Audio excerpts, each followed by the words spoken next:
Kabanata 1781 hanggang 1790. Kabanata 1781 muling nabuksan ang mga lilang kwintas ng dugo. Sigurado si Yusuf Zok na ang batang ito ay tiyak na isang taong higit pa sa lakas ng Heaven Realm, dahil ang aura at mapang-ipong presensya sa paligid niya ay nagpatunay na ang batang ito ay hindi kapani-paniwalang malakas. Habang kinakabahang pinapanood ni na Yusuf at ng kanyang mga kasama ang bata, buong kasakiman din silang apat na sinuri ng bata, sabay bulong, isa sa Heavenly Origin Realm, isa sa Early Realm, dalawa sa Heaven Respect Realm. Haha, paano kayo nakatakas mula sa kadilimang iyon? Talagang kakaiba. Pero kahit paano pa kayo makatakas, dapat kayong lahat mamatay. Habang humihina ang boses ng bata, biglang tumigas ang buong espasyo sa ibabaw ng dagat. Nawala ang hangin, tumigil ang mga alon, at tila huminto ang oras. Sa sandaling iyon, tila biglang tumahimik ang buong mundo, tila ba lahat ay tahimik.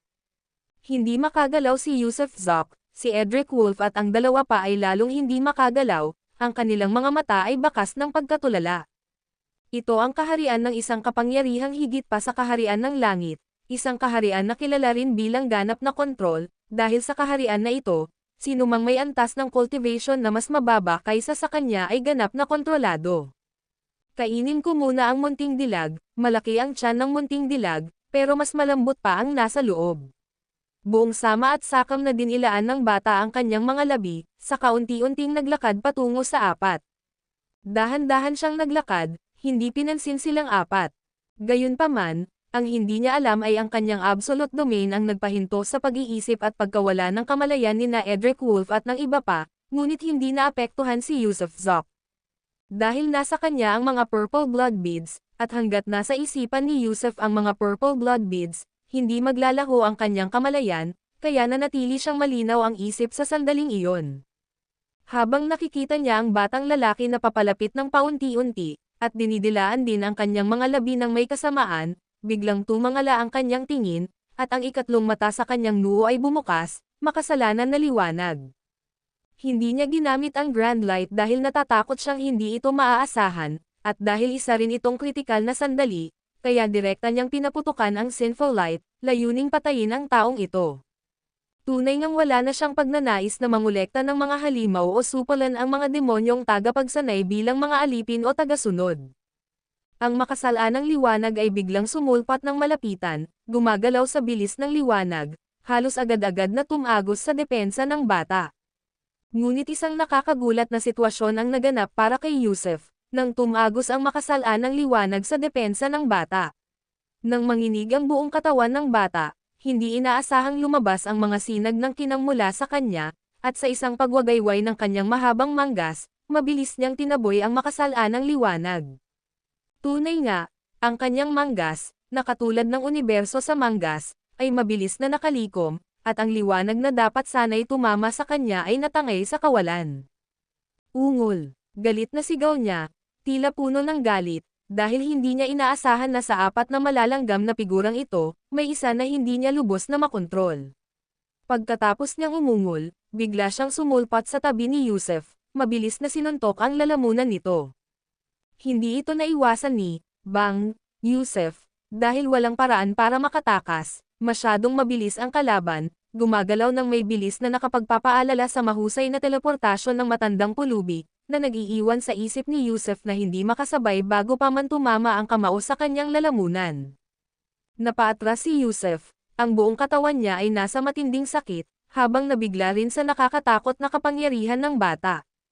Bagamat gulat na gulat ang bata, ganoon din ang pagkamangha, dahil hindi naman talaga nabali ang leeg ng kalaban dahil sa suntok niya. Kung bakit niya inaasinta ang lalamunan ni Yusuf, iyon ay dahil balak niyang sipsipin ang utak ni Yusuf, kaya kung nasira ang utak, ano ang hihigupin niya? Hindi niya inaasahan na ang leeg ng kalaban ay magiging kasing tigas ng bato, at hindi man lang niya narinig ang tunog ng pagkabali ng buto, sa kabaligtaran, ang kanyang mga daliri ay masakit na pumipintig dahil sa pagtalbog. Dakilang liwanag, sa buong buhay ni Yusuf, matapos makaranas ng hindi mabilang na mabangis na labanan, natuto siyang lumago sa gitna ng laban at alam din niya ang mga pinakaangkop na sandali para sumugod. Napatumba siya ng bata, dahilan para mapalabas siya sa Absolute Domain, kaya naman nahila niya ang Hellgod's Arrow habang ginagamit ang Grand Light para magpatuloy sa pag-atake at bumili ng mas maraming oras para sa kanyang sarili. Emph, batang may tatlong mata, ngayon ay bubunutin ko ang mga mata mo at tatapakan ko. Hindi natakot ang bata sa puting liwanag na binaril ni Yusef, sa halip, lumapit siya, iwinagayway ang kanyang mahahabang manggas.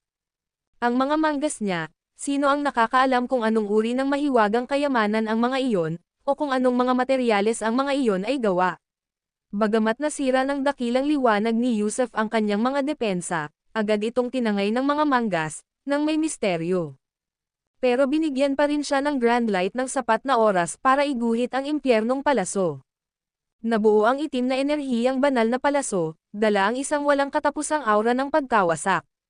Nang makita ang banal na pana at itim na palaso sa kamay ni Yusef, ang batang lalaki, nakakatangay lang sa Grand Light, ay biglang tumigil, nanlalaki ang mga mata sa hindi makapaniwala, ang palaso ng Diyos ng Impyerno, nasa iyo pala ang maalamat na palaso ng Diyos ng Impyerno. Mamatay ka. Walang ganang mag-aksaya ng salita si Yusef sa bata at mabilis na pinakawalan ang palaso. Byo, ang palaso ng itim na enerhiya, sa katotohanan, ay isang palaso ng pagkawasak. Ang katayuan nito bilang nangunguna sa mga mahiwagang kayamanan ng impyerno ay sapat na upang patunayan ang napakasamang reputasyon nito. Wow, sa pagkakataong ito, hindi na naglakas loob na umakto ng mayabang ang bata, sa sandaling tumama ang banal na palaso, agad siyang sumandal, sabay na pumalakpak, at isang serye ng mga anting-anting ang lumitaw sa paligid ng kanyang katawan, na bumubuo ng isang silindro na tuluyang bumabalot sa kanya. Ang banal na palaso ay dumaan sa kanyang ilong, pagkatapos ay biglang bumalik upang tumama. Ang palaso ng Diyos ng Impyerno ay hindi tumitigil hanggat hindi nito natatamaan ang target nito. At maliwanag, alam ng bata ang katangiang ito ng palaso ng Diyos ng Impyerno, kaya naman niya inayos ang hanay ng mga anting-anteng.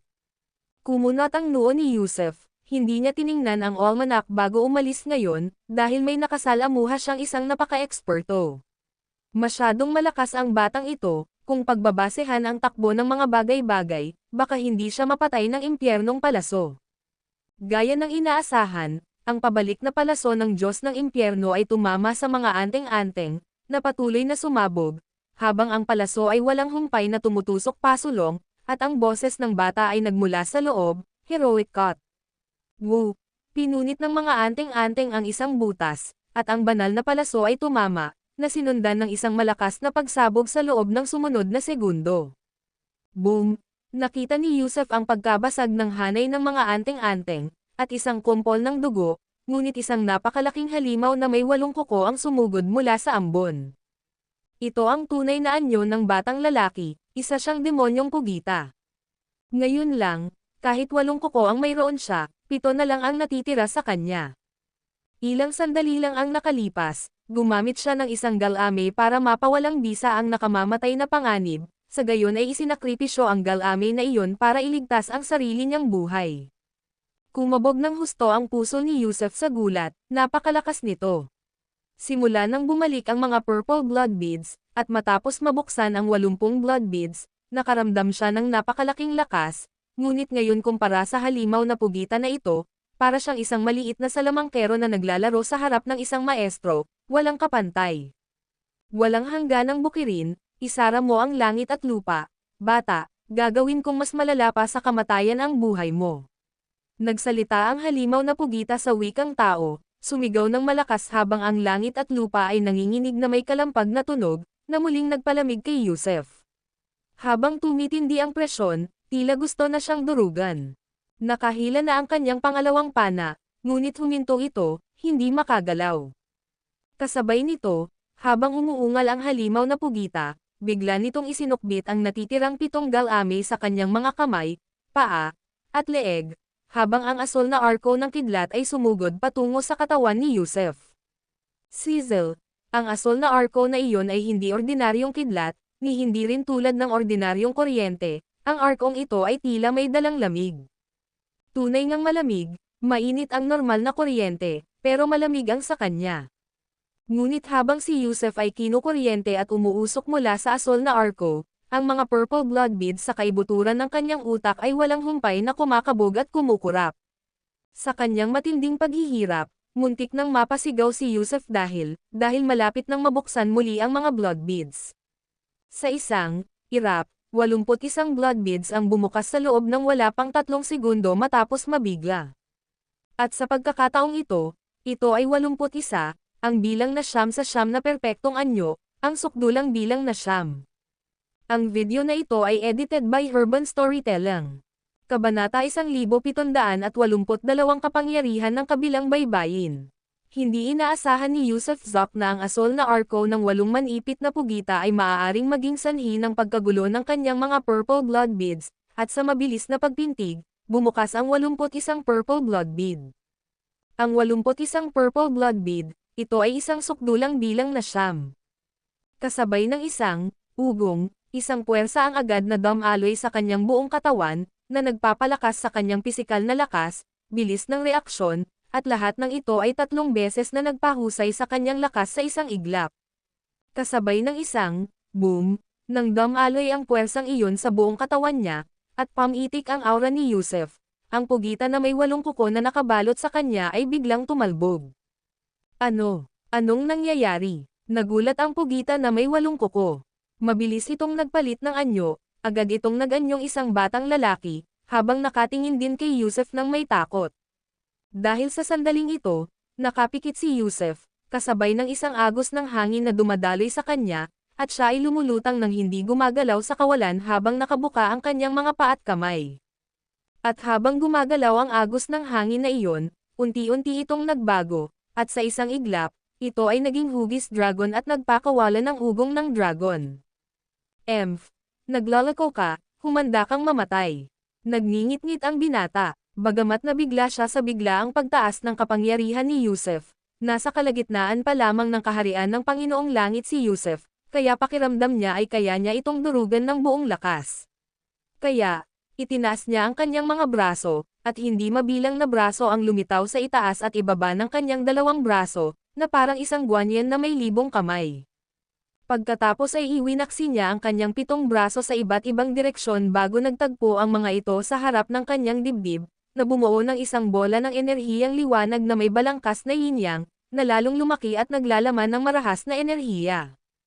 Tunay nga, siya ay taga Grand Beginning Realm, at ang Energy Light Ball na ito ang kapangyarihan ng Grand Beginning, ang pangkalahatang tawag sa lahat ng kapangyarihan. Kasabay nito, si Yusef, na nakapikit pa rin at nasa malaking hugis ay biglang nagmulat ng kanyang mga mata. Habang humihinga siya ng malalim, ang dragon sa hangin sa paligid niya ay agad na nahati sa 2 daluyan na bamutes sa kanyang mga butas ng ilong. Lagok, naglabas ang buong katawan niya ng isang marahas na tunog ng kalabog, at ang isang kamay niya ay dahan-dahan at magaan na inabot ang binata. Prime Chaos, umalis ka na. Pang-iinis na sabi ng binata, sabay hagis ng bola ng enerhiya na kanyang natipon kay Yusef, direktang tumama sa kamay na iniabot ni Yusef. Gayunpaman, nang magtagpo ang energy ball at ang kamay ni Yusef, isang eksena ang naganap na ikinagulat ng binata. Ang Prime Chaos Ball na ibinato niya ay hindi sumabog, sa halip, nang marahang mahawakan ng mga daliri ng kamay na iyon, ang energy ball ay nagkahiwa-hiwalay, naging kawalan na parang hangin ang energy ball, hindi enerhiya. Nang sumunod na segundo, nagpatuloy ang kamay na iyon, at nakaramdam ang binata ng isang napakalakas na puwersa. Wow! Nang biglang nagbago ang mukha ng binata, ang mga kasukasuan ng kanyang buong katawan ay naglabas ng isang tunog ng pagkalabog, isang tunog na pinigilan ng aura ng kamay na iyon. Anong klaseng kapangyarihan ito? Imposible, imposible. Pilit na pinipilit ng binata na iikot ang kanyang katawan at sinubukang gamitin ang kapangyarihan ng Grand Beginning para lumaban, ngunit nalaman niyang wala itong silbi. Sa ilalim ng presyon ng kamay na ito, hindi siya makalaban, hindi siya makatakas.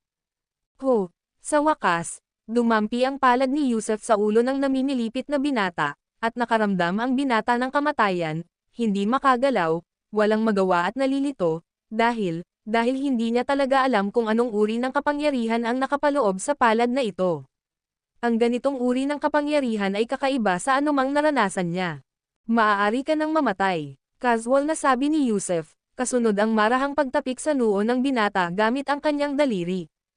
Isang marahang tapik lang, walang hampas sa palad, walang hampas sa kamao, na parang mapaglarong tinapik niya ang noo ng binata gamit ang hintuturo. At sa pamamagitan lamang ng tapik na iyon, ang binata ay nanginig ng malakas, at sa isang iglap, ang kanyang buong katawan, mula ulo hanggang paa, ay sumabog na parang ginutay-gutay ng isang paper shredder, at naging abo. Tunay nga, sa sunod-sunod na pagsabog, ang binata ay naging ulap ng lumilipad na abo, at sa wakas, naglaho kasabay ng hangin. Hindi patay sina Edric Wolfe, Alejandro Newton, at Noel Mackay at nasa malayo sila, ngunit sa sandaling ito, nanginginig sila sa takot dahil naramdaman din nila ang kapangyarihan sa palad ni Yusef. At ang ganoong uri ng kapangyarihan ay hindi sa kaharian ng mga mortal, hindi sa mga Diyos, hindi sa mga immortal, hindi sa anumang nakita o narinig nila, ngunit napakalakas nito na hindi matiis. Tumayo kayo. Habang gulat na gulat ang tatlo, biglang itinaas ni Yusef ang kanyang kamay at sumigaw ng, "Tumayo kayo." Whoosh! Wow! Halos 1,800 kuko na pugitan na lumalangoy sa dagat ang biglang hinigop ng isang puwersa, hinayla palabas ng tubig, at hindi mapigil ang itinapon sa kalangitan. Sumabog. Habang mariing ikinuyom ni Yusef ang kanyang kamay, 1,000 pugitan na may 8 kuko ang sabay-sabay na sumabog. Sa isang iglap, 1,000 higanteng pugitan na may 8 kuko ang sabay-sabay na namatay. Dapat malaman na sa mga pugitan na may 8 kuko, ang pinakamalakas ay nakarating na sa kaharian ng langit, at ang pinakamahina ay ang mga ninuno ng Dao o mga Panginoong Langit, ngunit ngayon, napatay sila ni Yusef sa isang atake lang. Sina Edric Wolfe, Alejandro Newton, at Noel Mackay ay lubos na natulala, sabay-sabay na nakaramdam ng takot dahil ang kapangyarihang ito ay masyadong malakas, at alam nilang si Yusef ay nasa kalagitnaan pa rin ng kaharian ng Panginoong Langit, wala pa nga sa kaharian ng langit, kaya paano siya naging ganito kalakas? Ano nga ba talaga ang kapangyarihan niyang ito? Kayong lahat, tulungan ninyo akong protektahan, huwag ninyo akong istorbohin. Pagkatapos gawin ang lahat ng ito, agad na umupo si Yusef nang nakakrus ang mga paa sa dagat, mabilis na ipinikit ang kanyang mga mata, at nagsimulang magnilay-nilay. Ang kabilang baybayin. Ito ang pambungad na mensahe na ipinadala sa kanya ng buksan ang 81 blood bead. Nagsimula ito sa mga salitang, ang kabilang baybayin, na sinundan ng mga linya ng siksik na maliliit na karakter na nagpapaliwanag sa paggamit ng kapangyarihan ng kabilang baybayin. Siyempre, kaunting bakas lang ng kapangyarihan ng kabilang baybayin ang ginamit niya ngayon lang dahil pagkatapos mabuksan ang 81 blood beads, isang bakas lang ang naipadala nito sa kanya, parang isang maliit na patak. Ang kapangyarihang ito ay hindi sa kanya, isa lamang itong gantimpala mula sa purple blood beads. Ang dragon sa hangin na dating gumagala sa kanyang katawan ay, sa katunayan, ang maliit na bahagi ng kapangyarihan ng kabilang baybayin na nagbagong anyo. At ngayon, ang maliit na bahagi ng kapangyarihan ng kabilang baybayin ay hindi naubos kundi naipon sa kanyang bagong dantian. Tunay nga, pagkatapos mabuksan ang 81 blood bead, isang yin-yang dantian ang automatikong nabuo sa kanyang dantian, kung saan naninirahan ang dragon na nabuo ng kapangyarihan ng kabilang baybayin. At itinala ng kabanata ng kabilang baybayin na dinudurog ng kapangyarihan ng kabilang baybayin ang lahat at tataas ito habang patuloy niyang binubuksan ang mga blood beads. Ang kapangyarihan ng kabilang baybayin ay patuloy na magtitipon sa kanyang dantian, at sa huli ay malalampasan ang kabilang baybayin. Bukod pa rito, ang kapangyarihan ng kabilang baybayin ay nauubos, hindi ito natural na nabubuo muli. Maliban na lang kung magbukas siya ng mas maraming blood beads, kapag naubos na niya ang kapangyarihan ng kabilang baybayin sa kanyang dantian, wala nang ganoong kapangyarihan. Tinuturuan din siya nito na pahalagahan ang paggamit nito at huwag itong sayangin. At ang kapangyarihan ng kabilang baybayin ay maaaring gamitin ng malaya, tulad ng pagdaragdag sa kanyang katawan, o paglalagay sa mga sandata, kamao, at paa. Ang kapangyarihan ng kabilang baybayin, na lumalampas sa kabilang baybayin, isang nakakatakot na kapangyarihan. Labis na nagulat si Yusef, at mas lalo siyang sabik na ipagpatuloy ang pagbubukas ng susunod na blood bead, dahil habang dumarami ang blood beads na binubuksan niya, mas lalo siyang magkakaroon ng walang talong kapangyarihan ng kabilang baybayin, at magagamit niya ito ng walang limitasyon. Pero sa ngayon, hindi niya ito magagamit ng walang limitasyon, dahil kaunti lang ang mayroon siya. Pero, tama na. Biglang nagmulat si Yusuf ng mga mata, kaunti lang ito, sapat na para moalis niya lahat. Ang video na ito ay edited by Urban Storytelling. Kabanata 1783 ang nakakakilabot na kagubatan. Makapangyarihan ka, Ginoo. Nang makitang muling iminulat ni Yusuf Zoc ang kanyang mga mata, sabay na yumoko sina Edric Wolff at Alejandro Newton. Napakalakas ng Jordan Web na ito, na may napakaraming banal na kasanayan. Salamat po, Ginoo, sa pagliligtas sa buhay ko kanina. Yumoko rin si Noel Mackay kay Yusuf Zoc. Ikinumpas ni Yusuf Zoc ang kanyang kamay, maghanda na tayo para umalis. Hanapin ang lokasyon na nakamarka sa mapa sa Jade Simple, pagkatapos ay mag-uusap tayong muli sa banal na kaharian. Natapos niyang magsalita at inilabas ang Jade Simple para suriin ito.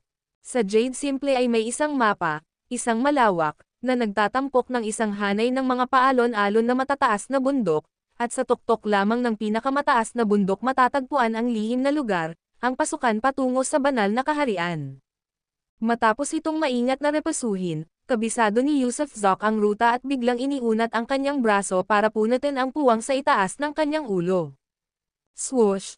Kasabay ng luhang iyon, pinunit niya ang isang malaking butas sa kawalan at pumasok doon. Hindi nang ahas na magpaliban, sinundan siya ni na Edric Wolff at ng iba pa papasok. Pagpasok pa lang nila sa bitek, biglang nagbago ang kanilang paningin, at nakita nila ang mga luntiang bundok at malawak na kagubatan. Nakatayo sila sa gilid ng mabundok na kagubatang ito. Ito na nga, pero ayon sa simpleng jade na ibinigay sa akin ni Kenji Mai, hindi maaaring lumipad ang mga estranghero rito, hindi maaaring dumaan, at lahat ng telekinesis ay nahaharangan. Ang bundok ay puno ng mga panganib, kaya kailangan nating pumasok mula sa gilid, walang posibleng pagpasok mula sa himpapawid. Tingnan mo ang mapang ito. Inihagis ni Yusuf Zoc ang mapa kay Edric Wolff, na sumulyap dito bago mabilis na ibinigay kay Alejandro Newton. Nakasaad nga sa mapa na imposibleng lumipad sa bundok na ito, na kilala bilang Divine Spring Ridge. Malawak ang hanay, ang mga taluktok ng bundok ay nagtataas sa lahat ng dako, bawat isa ay may bukal sa ibabaw nito. Sa pinakamataas na gitnang taluktok ay naroon ang Divine Spring. Ayon sa alamat, ang pag-inom mula sa bukal na ito ay magbabago ng mga demonyo at magiging tao. Bukod dito, upang makalipad sa loob ng kakahuyang ito, kailangan mong uminom mula sa banal na bukal, kung hindi, pagdating mo rito, ikaw ay nasa awa ng iba. Ngunit paano nga ba makakainom ang mga tagalabas mula sa banal na bukal? Bukod pa rito, ang lugar na ito ay isang mundo ng mga demonyo, ang kuta ng mga tagapagtanim ng demonyo. Sa walang hanggang panlabas na rehiyon, karamihan sa mga tagapagtanim ng demonyo ay nakatira dito. Nagbigay si Kenji Mai ng daan para maiwasan ang mga demon cultivator at ipinaalam sa kanya ang mga dapat ipag-ingat. Sa madaling salita, kahit na ang bundok ay tila lantian na may mga puno ng pino, maliliit na tulay, at umaagos na mga sapa, isang paraiso sa lupa, ito ay mapanganib. Ang pagpasok ay nangangahulugan ng pagpasok sa mundo ng mga demonyong tagapagsanay, kung saan gumagala ang mga makapangyarihang tao. Noel Mackay, marahil ay dapat kang pumasok sa aking kaharian sa langit, sa iyong kalagayan, mahirap maglakad. Huwag no ang may panganib na makapinsala sa iyong anak. Biglang iminungkahi ni Yusuf Zoc. Magandang ideya iyan, maganda sana iyan. Paulit-ulit na pagsang-ayon ni Alejandro Newton, matagal na niyang alam ang tungkol sa toreng panglangit ni Yusuf Zoc ngunit hindi niya kailanman naramdaman na angkop na talakayin ang paksa. Hindi niya lubos maisip, gayunpaman, na hindi lamang taglay ni Yusuf Zoc ang toreng panglangit kundi pati na rin ang dagat asul at langit na may ulap, isang tunay na kaharian sa langit. Walang ipinahayag na pagtutol si Noel Mackay, hinayaan lamang niyang masipsip ang kanyang kaluluwa ni Yusuf Zoc. Sige, ang destinasyon natin ay ang Divine Spring Ridge, ang sagradong lugar para sa mga demon cultivator. Maaaring mas malakas ang mga master doon kaysa sa 8 paa na demonyong iyon, kaya kayong dalawa, maging mapagmatsyag. Sabi ni Yusuf Zoc habang inilalabas niya ang Hellgod's Arrow, naghahandang linisin ang kanyang landas gamit ito at isulong ang kanyang cultivation level. Ngayon ay wala na siyang kakulangan sa mga banal na pamamaraan o kapangyarihan, kundi ang kaharian lamang, kaya kinailangan niyang bilisan ang pag-angat ng kanyang sariling cultivation. At ano ang makapagpapabilis ng kanyang cultivation? Sa pamamagitan lamang ng pagpatay sa mga demonyo, paggamit ng Hellgod's Arrow upang barilin ang mga demon cultivator, at pagkatapos ay pagsipsip ng kanilang kapangyarihan sa kanyang katawan ay malalampasan niya ang kanyang kasalukuyang antas ng cultivation. Siyempre, hindi siya papasok at magsisimula ng massacre, kung hindi sila aatakihin ng iba at sa halip ay tretuhin silang parang mga bisita, hindi siya papatay. Ngunit kung ang mga kaaway ay katulad ng 8 paa na nilalang na iyon, tiyak na hindi siya magpipigil. Tara na, pumasok tayo sa bundok. Matapang na pumasok si Yusuf Zok sa kagubatan.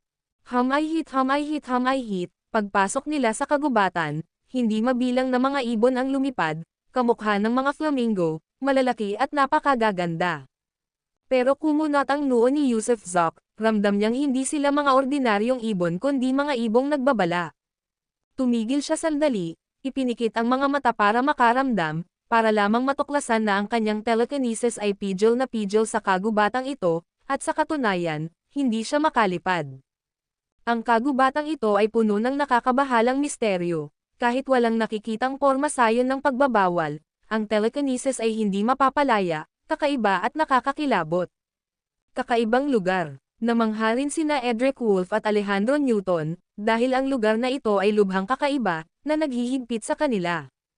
Hindi mahalaga kung gaano pa ito kakatwa, patuloy ka lang sa paggalaw, patayin mo kung sino man ang hamarang sa ating daan. Naging malamig ang tingin ni Yusuf Zok habang nagpapatuloy siya, maingat na pinagmamasdan ang lahat ng galaw sa paligid niya. Humirit, humirit, humirit, pagkatapos maglakad-lakad ng ilang sandali, nakakita sila ng 2 kuneho, isang itim, isang puti, walang pinagkaiba sa mga ordinaryong kuneho, at hindi sila lumilitaw bilang mga demonyo, tila mga ordinaryong kuneho. Siyempre, ang dahilan kung bakit hindi nila ito makita ay dahil ang kanilang pangunawa ay nakasalalay sa paningin, hindi sa telekinesis. Kung hindi nila ilalabas ang telekinesis, hindi sila makakagawa ng mas malalim na pagsusuri, umaasa lamang sa pandaman na paghatol. Mga maalamat na kuneho ba iyan? Si Alejandro Newton, na lumaki sa walang hanggang impyerno, ay hindi pa nakakita ng ganitong kakaibang mga nilalang, sa mga librong may larawan lamang. Siguro, ituloy na natin. Nakangiting tumango si Yusuf Zok at nagpatuloy. Maya-maya pa, nakasalubong nila ang 2 ahas, isa na puti, isa na berde, na nakatali sa isang higanteng sanga ng puno, at pinaglalaroan ang kanilang mga dila. Hindi pa rin makapaglabas ng banal na kamalayan, ang mga ahas na ito ay nagmukhang ordinaryo sa kanila, hindi rin sila napansin ng mga ahas. Nagpigil ang 3 sa pagpatay, at sumulong upang makita ang 2 unggoy na dumudulad sa kakahuyan. Bakit laging may pares, isang lalaki, isang babae, hindi nag-iisang grupo ng mga tao, at hindi nag-iisa? Sa wakas ay hindi na napigilan ni Alejandro Newton ang kanyang kuryosidad at mamulong ng malakas. Huwag mong pansinin ang iba, kung hindi nila tayo gagamutin, wala tayong papatayang nilalang. Nakuryoso rin si Yusuf Zok, sa paglalakbay na ito, bukod sa mga unggoy, ahas, at kuneho, nakakita rin siya ng mga langgam at linta, na laging pares-pares, lalaki at babae. Hindi niya maintindihan kung bakit, pero ang sensasyon ay nag-iwan sa kanya ng hindi mapakali, isang nakakapigil hininga na pakiramdam. Angle-angle. Habang nagpapatuloy sila, 2 ungol ng tigre ang agad na nagpahinto sa 3.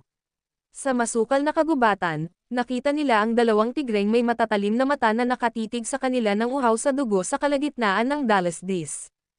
Ang mga tigreng ito ay napakalaki, malamang na mahigit 10 metro ang haba, at mayroon ding isang lalaki, isang babae. Humirit, humirit, humirit, 2 paniki ang mabilis na tumalon pababa mula sa isang puno, lumitaw sa paningin ng grupo ni Yusuf Zok, tila lumilipad patungo sa kanila. Tumigil ang 3, tumangala sa papalapit na mga paniki. Gayunpaman, sa sandaling iyon, habang dumadaan ang mga paniki sa itaas nila, bangbang, 2 pagsabog ang sumiklab, at isang lalaki at isang babae ang lumitaw mula sa kung saan, may hawak na higanteng lambat na agad na tumama sa kanila. Sus Mariosep, Lahat sila ay mga demonyo. Malakas na mura ni Yusuf Zok nang, sa sandaling bumaba ang lambat, nakita niya ang dalawang tigreng may matatalim na mata na nag-transform din bilang mga figure ng tao, sumusugod sa kanila. Nakita rin niya ang dalawang langgam, dalawang unggoy, dalawang makamandag na ahas, dalawang koneho, at iba pa, na pawang agad na nag-transform bilang tao, at pinalilibutan sila. Ang video na ito ay edited by Urban Storytelling. Kabanata 1784 na medyo kalokohan ang mga demonyong ito. Huwag kayong gumalaw. Agad na inutusan ni Yusuf Zok sina Edric Wolf at Alejandro Newton na huwag gumalaw matapos silang tatlo mahuli sa lambat. Dahil masyadong kakaiba, at gusto niyang makita kung ano ang binabalak ng mga demonyong ito.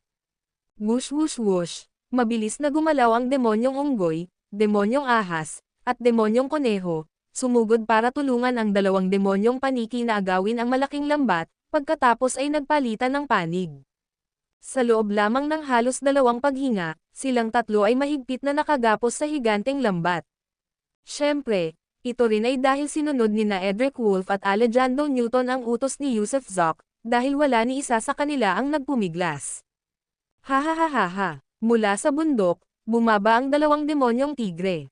Isang lalaki at isang babae. Ang lalaki ay nakasuot pa ng puting suit at may hawak na puting pamaypay na papel, habang ang babae ay mataba, parang bola-bola. Dakilang hari, nabihag na ang mga tao. Habang pababa ang dalawang demonyong tigre, mabilis na ikinuyom ng iba ang kanilang mga kamao at lumuhad. Ngumisi ang demonyong tigre, ibalik mo sila sa kuweba. Oo, isang grupo ng mahigit 100 tao ang binuhat si Yusuf Zok at ang iba pa. Pagkatapos ay agad na pumailang lang sa ere, lumipad patungo sa malalalim na bundok. Ang mga demonyo rito ay kayang lumipad. Ayos ka lang ba? Si Yusuf Zok, na ngayon ay nakatali na sa lambat, ay hindi nakaramdam ng anumang pagkabalisa. Ayos lang kami, pero espesyal na ginawa ang lambat na ito, hindi kami makakawala. Umiling sina Edric Wolf at Alejandro Newton. Napakatigas ng lambat, palihim nilang sinubukan ngunit hindi nila ito maputol. Kakaiba kung mababasag mo yan. Nakangising sabi ng hari ng tigre matapos marinig ang kanilang pag-uusap. Ang lambat na ito ay ang lambat ng langit at lupa, na ipinagkaloob mismo ng hari ng demonyo. Paano mo ito nababasag? Oh, nagpalitan ng tingin sina Yusuf Zok at ang iba pa, pagkatapos ay ngumiti si Yusuf at nagtanong, dakilang hari ng tigre, bakit mo kami banibihag? Maaari mo ba kaming hayaang mamatay kahit alam mo lang? Hahaha, hindi naman talaga malaking bagay yan. Tumawa ang hari ng tigre. Ilang araw na lang, anibersaryo na ng kapanganakan ni Nanay Lee. Kamakailan lang ay nababagabag ako dahil wala akong magandang talento, at kayong tatlo ay bigla na lang pumasok sa teritoryo ko. Kaya, sa inyong tatlo, itatago ko ang isa para sa alchemy, at ang dalawa pa ay ireregalo kay Nanay Lee bilang regalo sa kaarawan. Alchemy. Gusto mo bang maging alchemy boys mo kami? Tutulungan ka ba namin sa alchemy? Naguguluhan na tanong ni Yusuf Zok. Napaka-inosente mo. Tumawa ng malakas ang hari ng tigre. Plano kong gamitin ang isa sa inyo bilang sangkap sa pagpino ng gamot. Susmar Yosef, mura ni Yusuf, at hindi rin nakapagsalita sina Edric Wolf at Alejandro Newton. Asawa, bago ko gamitin ang mga ito bilang sangkap, maaari ko bang kiskisin ang kanilang taba? Ang pagluluto gamit ang taba ng tao ang nagbubunga ng pinakamabangong putahe. Biglang sabi ng babaeng tigre. Siyempre, kapag pinipino ang gamot, dugo, asensya, at sapal lang ng utak nila ang kailangan natin. Pwede mong kainin ang iba patulad ng mga kamay, paa, at latigaw nila. Isa pa, dalhin mo si James Hart, magaling magluto ang kupol na yan. Siya ang magluto. Namutla sina Alejandro Newton at Edric Wolf nang marinig nilang balak silang kainin ng hari ng tigre, lalo na nang banggitin nito ang pagkain ng kanilang mga latigo. Tiningnan nila si Yusuf Zok nang may pagmamakaawa. Hindi napigilan ni Yusuf ang matawa dahil bigla niyang nagustuhan ang mga demonyo rito, medyo nakakatawa at nakakaloko. Kayong dalawa, huwag kayong mag-alala. Sumenya si Yusuf gamit ang kanyang mga mata, pagkatapos ay nagtanong, dakilang hari ng tigre, madalas ba ang mga tao rito? Oo, madalas, sagot ni Tiger King. Iisa lang ang daanan mula sa ating kaharian ng mga demonyo patungo sa inyong banal na kaharian, pero maraming daanan mula sa inyong banal na kaharian patungo sa ating kaharian ng mga demonyo. Kaya madalas na hindi sinasadyang mapadpad ang mga tao, pero marami ang napupunta sa madilim na impyerno. Sus Mariosep, hindi man lang nila makakain ang mga ito. Ah, naiintindihan ko. Tumanggaw si Yusef. Narinig na niya noon na maaaring maraming lihim na lokasyon sa banal na kaharian na patungo sa walang katapusang impyerno, kung saan aksidenteng nakapasok ang mga tao at pagkatapos ay hindi makalabas. Sino si Nanay Lee, at bakit niya kami pinapadala bilang regalo sa kanyang kaarawan? Hindi nagmamadaling tumakas si Yusef dahil malayo pa sila sa Divine Spring Ridge. Si Nanay Lee ay, bakit ko naman sasabihin sa iyo? Nanlaki ang mga mata ng hari ng tigre.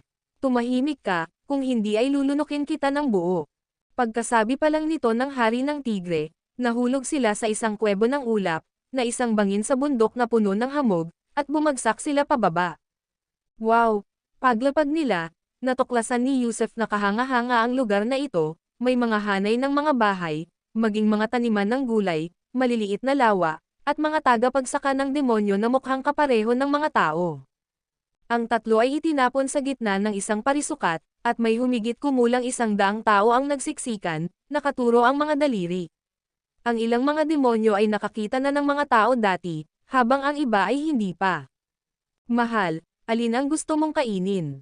Ang dalawa pa ay dapat ipadala kay Nanay Lee. Sa puntong ito, itinuro ng hari ng tigre ang tatlo at tinanong ang babaeng tigre kung alin ang mas gusto niya. Itong madaldal na to, mas maitim ang balat niya kaysa sa dalawa. Mas chewy siya. Sige, kakainin natin siya. Halika, habarin mo ang damit niya, at painumin mo muna siya ng dugo. Gagamitin ko siya bilang sangkap ng gamot. Ikulong mo ang dalawa pa sa piitan. Bukas ay dadalhin ko sila para ipagdiwang ang kaarawan. Sige, lumapit ang isang grupo ng maliliit na demonyo, may umapak sa leeg ni Yusef, at ang isa naman ay bumunot ng kutsilyo, habang sina Edric Wolf at Alejandro Newton ay tinangay palayo.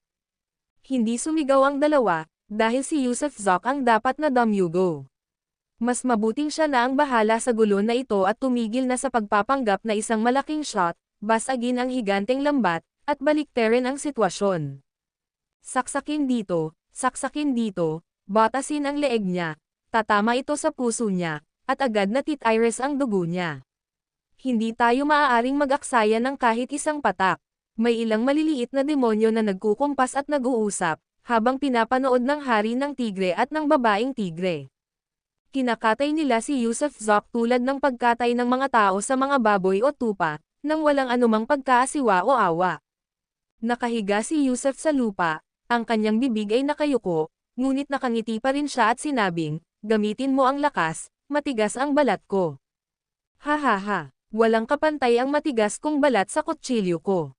Saksakin mo, ihanda mo ang palanggana, pakuluan mo ang lahat ng dugo, halika, halika. Habang mabilis na ibinaba ng isang walang saplot na kutsilyo ang kutsilyo sa leeg ni Yusef. Gayunpaman, sa pagkabigla ng lahat, nangyari ang hindi inaasahan dahil, nabasag ang kutsilyo. Oo, ang kutsilyo ay nadurog at naging pulbos pagkadampi nito sa leeg ni Yusef. Anong nangyayari? Kumunat ang noo ng hari ng tigre. Dakilang hari, siya, ang tigas ng kanyang balat, nabasag ang kutsilyo. Oh! Ang matigas na balat ay nangangahulugang chewy meat, mas matigas, mas masarap. Palitan mo ang kutsilyo at subukan ulit. Tumawa ng malakas ang hari ng tigre, dahil mas matigas, mas magugustuhan niya ito. Sa panahong iyon, ang pritong balat ng tao ay malutong na sa labas at malambot sa loob, tunay na chewy. Natigilan si Yusef. Napagtanto niya na kahit nagkatawang tao ang mga demonyong ito, kumpara sa katalinuhan ng tao, medyo mali pa rin sila. Sila yung tipong, walang alam. Hindi naman talaga tanga, sadyang walang alam, lang, hindi parang tao ang pag-iisip nila. Napatawa siya ng mapait, at habang ang tagapag-alaga ng kutsilyo ay bibili ng bagong kutsilyo, kumislap ang kanyang noo, at isang dakilang liwanag ang agad na pumutol sa higanteng lambat na gumagapos sa kanya. Walang saysay, nasira niya ang lambat. Gulat na sigaw ng maliliit na demonyong nakahawak sa kanya. Takbo. Nanginig ang buong katawan ni Yusuf Zok, dahilan para lumipad ang maliliit na demonyo na parang mga saranggola na naputol ang tali. Kasabay nito, lumapit siya sa hari ng tigre, at nang biglang nanigas ang hari ng tigre sa gulat, direkta at marahas niyang kinurot ang bibig ng hari ng tigre at nagpatak ng isang patak ng Dew of Creation dito. Hindi niya papatayin ang hari ng tigre sa ngayon, dahil may gusto siya rito.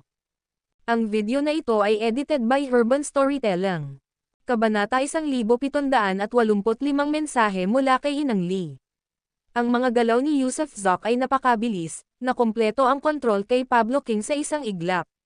Siyempre, matapos ipadala ang Dew of Creation sa bibig nito, hindi tumigil si Yusuf Zok kundi agad na nag-transform bilang parasitic light at bumaril sa katawan ng Tiger King. Maraming maliliit na demonyo ang walang tigil na sumisigaw sa galit, ngunit hindi nila alam ang gagawin ng ilang sandali dahil ang taong iyon ay naging isang ningning at pumasok sa katawan ng hari. Gayunpaman, sa sandaling ito, biglang umiling ang hari ng tigre at sumigaw, "Lahat, huwag kayong gumalaw, huwag kayong mag-alala, hahaha, malapit nang sumulong ang inyong hari." Kasabay ng isang sizzle, isang puting usok ang pumailanglang mula sa ulo ng Tiger King, at pagkatapos ay mga kaluskos ang lumabas mula sa katawan nito, at ang cultivation aura ay agad na umabot sa Grand Beginning Realm. Dati, nasa Heavenly Origin High Realm lang ito, pero ngayon, naabot na nito ang Grand Beginning. Lahat ng mga demonyo, kasama na ang tigre, ay nagulat at hindi makapaniwala. Hahaha, tinusok ng taong iyon ang katawan ko, sinusubukang kontrolin ang espiritu ko, pero sa isang iling lang, napatay ko agad siya at hinigop lahat ng mayroon siya, kaya ngayon isa na akong eksperto sa Grand Beginning. Tumawa ng malakas si Pablo King at labis na ipinagmamalaki. Binabati kita, dakilang hari, mga pagdiriwang para sa dakilang hari. Lahat ng mga tagapagsanay ng demonyo, malalaki at maliliit, ay lumuhad, kasama na ang tigre na lumuhad upang bumati. Sayang naman at hindi ko kayo natikman lahat ng laman ng tao, sayang naman, at ang dalawa pa ay magdiwang para kay Lady Lay, bigyan ninyo ng masarap na pagkain ang 2 taong iyon, huwag niyo silang hayaang masyadong pamayat. Oo, agad na tumakbo ang ilang maliliit na demonyo para maghatid ng pagkain kina Edric Wolf at Alejandro Newton. At sa sandaling ito, lumingon din ang hari ng tigre upang sumulyap sa tigre at nagpatuloy ng may paghingi ng paumanhin, "Mahal, pasensya na kung hindi kita hinayaan na matikman ang laman ng tao. Hanggat malakas ang asawa ko, maraming laman ang magiging tao sa hinaharap." Nakakagulat na ang tigre ay isang maunawang tao. Ihanda mo na ang piging para sa gabing ito, magdiwang tayo, at bukas ay pupunta ako upang ipagdiwang ang kaarawan ng ginang, ngunit sa ngayon, mag-a-address muna ako sandali. Pagkatapos, ang hari ng tigre ay nagtungo sa likuran ng palasyo. Walang hinala ang tigre at lahat ng demonyo, at tuwang-tuwa silang nag-abala. At sa sandaling bumalik ang hari ng tigre sa silid nito, agad itong lumuhad sa lupa habang isang liwanag ang lumabas mula sa ulo nito. "Maganda ang pagkakagawa ng dula, sabihin mo nga sa akin, sino itong si Lady Lay at bakit mo ipinagdiriwang ang kanyang kaarawan?" Naupo si Yusuf Zok at nagtanong. Tumugon, "Sa Panginoon, si Lady Lay ang dakilang mangkukulam ng Divine Spring Southridge, na nangangasiwa sa isang malawak na lugar, mahigit 1,000,000 milya ang paligid, malaya niyang mapupuntahan ang Gods, Spring Mountain at may pamahagi ang Divine Spring Water sa atin, kaya ang kanyang autoridad ang pinakadakila, hindi mahahamon, tinutukoy namin siyang lahat bilang aming ina." Ang dakilang mangkukulam ng Divine Spring Southridge. Kumusta naman ang kanyang cultivation? Mausisang tanong ni Yusuf Zok. Ang kanyang cultivation ay umabot na sa Middle Primordial Realm, at taglay niya ang mga batas ng sumpa at pagpapala, at buhay, siya ang inang lupa na nagpoprotekta sa mga demonyo ng ating Southern Ridge. Middle Primordial Realm. Huminga ng malalim si Yusuf Zok, ngayon lang siya nakapasok sa katawan ng Tiger King, naramdaman ang aura ng Grand Beginning Realm, at ang aura na ito ay eksaktong kapareho ng halimaw na pugita na napatay niya dati. Ibig sabihin, ang halimaw na pugita ay nasa early realm of Grand Beginning lamang, ngunit si Lady Lay ay nasa middle, mas malakas pa. Ilan ang mga hari ng demonyo na kasama ang iyong cultivation sa Southern Ridge? Tanong muli ni Yusuf Zok. Mayroong 72 moog sa Southern Ridge, ang karamihan ay nasa Heavenly Origin High Realm, 3 lang, hindi, para sa akin ay 4 na ngayon, sa Early Realm ng Grand Beginning. Ibig sabihin, bukas, lahat ng haring demonyo ng 72 moog ay magdiriwang ng kaarawan ni Lady Lay. Hindi naman bukas, umiling ang hari ng tigre, ang mismong kaarawan ay 3 araw pagkatapos, aalis kami 2 araw ng mas maaga, ngunit pagkatapos ng 3 araw, lahat mula sa Southern Ridge, kahit ilang hari ng demonyo mula sa Western, Northern, at Eastern Ridges ay dadalo sa pagtitipon. May mga individual ba na kapantay ni Lady Lay ang iba pang 3 tagaytay? Oo, ang East Ridge ay ang Black Mountain Warlord, ang West Ridge ay ang Tree King, ang North Ridge ay ang White Whitebeard, silang 3 ay nasa Middle Primordial Realm. Mayroon pa bang sino man sa kabila ng Middle Primordial Realm? Mas malakas pa kaysa sa 4 na iyon? Mausisang tanong ni Yusuf Zok. Nasa God's Spring Mountain ang God Spring Temple, itinayo ito ng Celestial Beasts King doon, at doon naninirahan ang kanyang mga tagasunod, may mga matataas na uri ng nilalang mula sa Grand Beginning Realm o mas malakas pa. Hari ng mga Celestial Beast. Natigilan si Yusuf Zok, aling hari ng mga Celestial Beast? Ito ay, iyong nakatayo sa tabi ng iyong banal na hari ng tao, mayroon ding hari ng mga demonyo sa langit noong unang panahon. Ano, nandito na ang hari ng mga Celestial Beast? Gulat na bulalas ni Yusuf Zok. Hindi dito, hindi dito. Umiling ang hari ng tigre, ang hari ng mga Celestial Beast ay karaniwang naninirahan sa loob ng tore ng langit, na matatagpuan sa gitnang kontinente, habang tayo ay nasa silangang kontinente. Mapa, may mapa ba ng lugar ninyo? Tingnan ko nga, sabi ni Yusuf Zok sa malalim na boses. Meron, meron. Agad na kumuha ang hari ng tigre ng isang communication jade slip at iniabot ito kay Yusuf Zok. Pagkatanggap nito, nakita ni Yusuf Zok ang isang napakalaking mapa ng mainland, sa gitna ng malawak na karagatan ay ang gitnang kontinente, at pagkatapos ay pinaghiwalay ng karagatan ang 4 na kontinente ng silangan, timog, kanluran, at hilaga, na bumubuo ng 5 sa kabuuan. Nasa silangang kontinente siya. Bukod pa rito, ang dagat kung saan niya napatay dati ang halimaw na pugita ay nakakagulat na malapit sa mapa ng gitnang kontinente, masasabing napatay niya ang halimaw na pugita sa ilalim mismo ng ilong ng hari ng mga Celestial Beast sa gitnang kontinente. Nakatira ba ang hari ng mga Celestial Beast sa gitnang kontinente sa buong taon? Posible. Napakamot ng ulo ang hari ng tigre, ang alam ko lang ay ang gitnang kontinente ang may tore ng langit, at ang tore ng langit ay ang banal na lugar at templo rin para sa aking Sky Demon Clan, may mga taong pumupunta para sa peregrinasyon araw-araw ng taon. At gusto mong ibigay ang 2 kong kapatid kay Lady Lay, para rin ba iyon sa kanya para kumain ng laman ng tao? Biglang tanong ulit ni Yusuf Zok. Bueno, mukhang nahihiyang mamulong ang hari ng tigre, gusto ni Lady Lay ang dual cultivation, nasisiyahan siya sa dual cultivation kasama ang mga human cultivator, at gumagamit din siya ng mga human cultivator para sa alchemy. Sus Mariosep, malakas na mura ni Yusuf Zok. Siya nga pala, mayroon ba kayong banal na tubig ng bukal dito? Kung mayroon, ibigay ninyo sa akin. Ang pag-inom ng banal na tubig ng bukal ay nagbibigay daan sa isang tao na lumipad, tama ba? Oo, oo. Ang pag-inom ng Divine Spring Water ay magpapalaya sa iyo mula sa spatial suppression ng Divine Spring Ridge, na magpapahintulot sa paggamit ng Divine Consciousness at paglipad, at pagsasagawa ng iba't ibang Divine Skills. Nagkataon na mayroon akong 3 patak dito. Habang nagsasalita ang hari ng tigre, nakagawa siya ng 3 bloke ng yelo, at sa loob ng bawat bloke ay may isang patak ng likidong kahawig ng mercury, nagyelo sa loob, 3 maliliit na patak lamang. Ito ba ang banal na tubig ng bukal?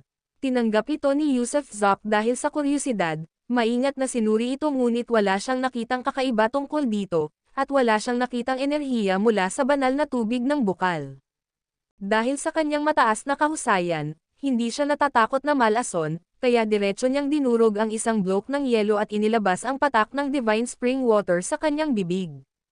Kasabay ng isang ugong, habang pumapasok ang banal na tubig ng bukal, naramdaman niyang agad na kumalma ang kanyang espiritu, maging ang espasyo ay tila lumuwag, at agad na natunaw ang di nakikitang presyon na iyon. Bukod sa pakiramdam na bumaba ang presyon, wala nang ibang sintomas. Tunay nga, napakahimala. Napatikip si Yusuf Zoc ng labi, saka inihagis ang dalawa papabalik sa hari ng tigre, sabay sabing, humanap ka ng pagkakataong ibigay ang 2 patak na ito sa 2 kong kapatid, pero hayaan mo muna silang magtiis, dahil kakailanganin ko ang kanilang kooperasyon kapag pupunta ako kay Lady Lay. Oo, gagawin ko na ngayon, gagawin ko na lang, Biglang tumigil ang hari ng tigre, saka kumuha ng communication jade slip para tingnan. Anong problema? Mausisang tanong ni Yusuf Zoc. Nagpadala si Lady Lay ng mensahe, ipinapatawag ang mga hari ng demonyo ng 72 moog upang agad na umalis para sa isang malaking talakayan. Tinaas ni Yusuf Zoc ang isang kilay, pagkatapos ay ngumiti, magandang balita, sasamahan kita para painumin ang 2 kong kapatid ng banal na tubig ng bukal, at aalis na tayo agad. Pagkatapos sabihin ito, muling pumasok sa isip ni Yusuf Zoc ang hari ng tigre. Ang video na ito ay edited by Urban Storytelling. Kabanata 1786 ang mga hari ng demonyo ay pupunta sa banal na kaharian. Umalis ang hari ng tigre, dala ang 6 na mas mababang demonyo, at binuhat sina Edric Wolf at Alejandro Newton patungo sa kampo ni Lemo sa Southern Mountains. Si Lemo ang kumokontrol sa lugar na ito, at si Lemo ay may autoridad na makipagkita sa Celestial Beast King at maaaring pumunta sa God Fountain Mountain upang kumuha ng Divine Spring Water. Ang mga hari ng demonyo at mga tagapagtatanim ng demonyo ng 72 moog ay umaasa kay Lemo upang magbagong anyo sa mga hugis tao. Interesado si Yusuf Zoc sa Lemo na ito, kaya nagtago siya sa isipan ng hari ng tigre, patuloy na nakikipag-ugnayan dito, at nagtatanong tungkol sa tunay na anyo ni Lemo. Sa pamamagitan ng salaysay ng hari ng tigre, nalaman ni Yusuf Zoc na si Lemo ay orihinal na isang likas na espiritu na naging tao. Ang likas na espiritong ito ay hindi tao o demonyo, na nagbibigay daan sa mabilis na paglilinang at nagtataglay ng mataas na talento, na may pambihirang mga kakayahan. Ang mga haring demonyo ng 72 moog ay pawang may pambihirang kakayahan. Dito, walang pagkakaiba sa lahi, pagkakaiba lamang sa rehiyon. Halimbawa, sa ilalim ng hari ng tigre, walang ibang miyembro ng angkan ng tigre, kundi ang tribo ng ahas, tribo ng unggoy, at iba pa. Hanggat sila ay mga tagapag-alaga ng demonyo sa kanyang teritoryo, sila ay nasa ilalim ng pamumuno ng hari ng tigre. Nag-usap ang dalawa habang nasa daan, at pagkatapos lumipad ng isang araw at isang gabi, sa wakas ay nakarating sila sa kampo ng Lemo. Ang kampo ng Lemo ay isa talagang nayon, na napapalibutan ng mga bundok at ilog, na may mga ibong umaawit at namumukadkad na mga bulaklak. Ang arkitektura rito ay lubhang kakaiba, pawang mga istrukturang gawa sa kahoy na may magkakaugnay na mga tagaytay. Wow, nagtaas pa sila ng mga bandila. Sa pamamagitan ng Tiger King, nakita ni Yusuf Zoc ang makukulay na bandila na iwinagayway sa Lemo Village, masigla sa ingay. Paminsan-minsan ay may mga taong bumababa mula sa langit, pagkatapos ay naglalakad papasok sa nayon. Dumating na ang hari ng tigre. Pagdating pa lang ng hari ng tigre, isang mababang demonyo ang sumigaw, dahilan para lumingon ang marami. Wow! Narating na ng hari ng tigre ang primordial realm. Paano niya nagawa iyon ng ganoon kabilis? Anong kapalaran ang nasumpungan niya? Tingnan mo, may dala silang 2 tao. Napakaswerte ng hari ng tigre, may mga taong pumapasok ng walang pahintulot sa kanyang teritoryo. Maraming tao ang malakas na nag-usap tungkol dito, habang ang hari ng tigre ay naglalakad ng nakataas ang dibdib, nakahawak sa kamao at kinikilala ang mga tao sa magkabilang panig. Binuhat ng 6 na mas mababang demonyo sina Edric Wolf at Alejandro Newton, tuwang-tuwa, dahil ang karangalan ng hari ng tigre ay karangalan din nila. Malaking pusa, narating mo na ba talaga ang primordial realm? Habang nagpapatuloy ang hari ng tigre, isang maliit na higanti ang biglang lumitaw sa kanyang paningin. Nang makita ang maliit na higanteng ito, pinaikit ng hari ng tigre ang kanyang mga mata at huminga ng malalim, pagkatapos ay sinabi, kung ikaw, ang mahabang ilong nakakatwang ito, ay kayang maabot ang primordial realm, bakit hindi kaya ng hari na ito? Hey! Malamig na tumawa ang maliit na higanti, saka tumalikod at naglakad palayo ng walang karagdagang salita sa hari ng tigre.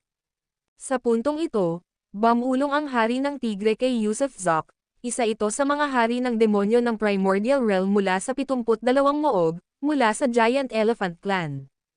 Ang individual na ito ay nasa ikatlong pwesto, at ang dalawa pang Primordial Realm ay ang Mighty Long-Armed Ape at ang Matandang Bull Demon, kung saan si Camden Newton ay nasa unang pwesto, at ang Long-Armed Ape ay pangalawa. Dati, nirerango ako noong dekada 60, pero ngayong nakamit ko na ang Primordial Realm, siguradong pang-apat na ako.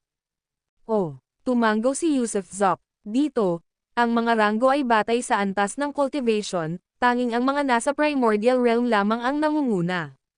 Nagpatuloy sa paglalakad ang hari ng tigre ng ilang sandali hanggang sa marating niya ang isang malaking bulwagan na kahawig ng isang Mongolian yurt, habang ang mga mababang demonyo ay sumisigaw pa rin, dumating na ang hari ng tigre. Maingat na pumasok ang hari ng tigre sa malaking bulwagan. Sa sandaling ito, ang bulwagan ay puno ng kasabikan. Maluwag ang bulwagan, na may tronong gawa sa likas na baging, na natatakpan ng puting balahibo na hindi alam ang pinagmulan mula sa isang tagapagsaka ng demonyo. Ang bulwagan ay may 72 upuan, bagamat marami na ang may nakatira. Pagpasok pa lang ng hari ng tigre, sabay-sabay na napalingon ang lahat sa kanya. Ha, bati ng hari ng tigre sa matandang ina, na naghahangad ng walang hanggang buhay, kalusugan, at walang hanggang kasaganaan. Humakbang ng 3 hakbang ang hari ng tigre, lumuhad sa matandang babae na nasa trono. Ang matandang babae ay may kalahating kalbong ulo, maliliit na mata na parang munggo, nababalutan ng balahibo, may taas na mga 1.3 hanggang 1.4 metro, at pangit at matanda.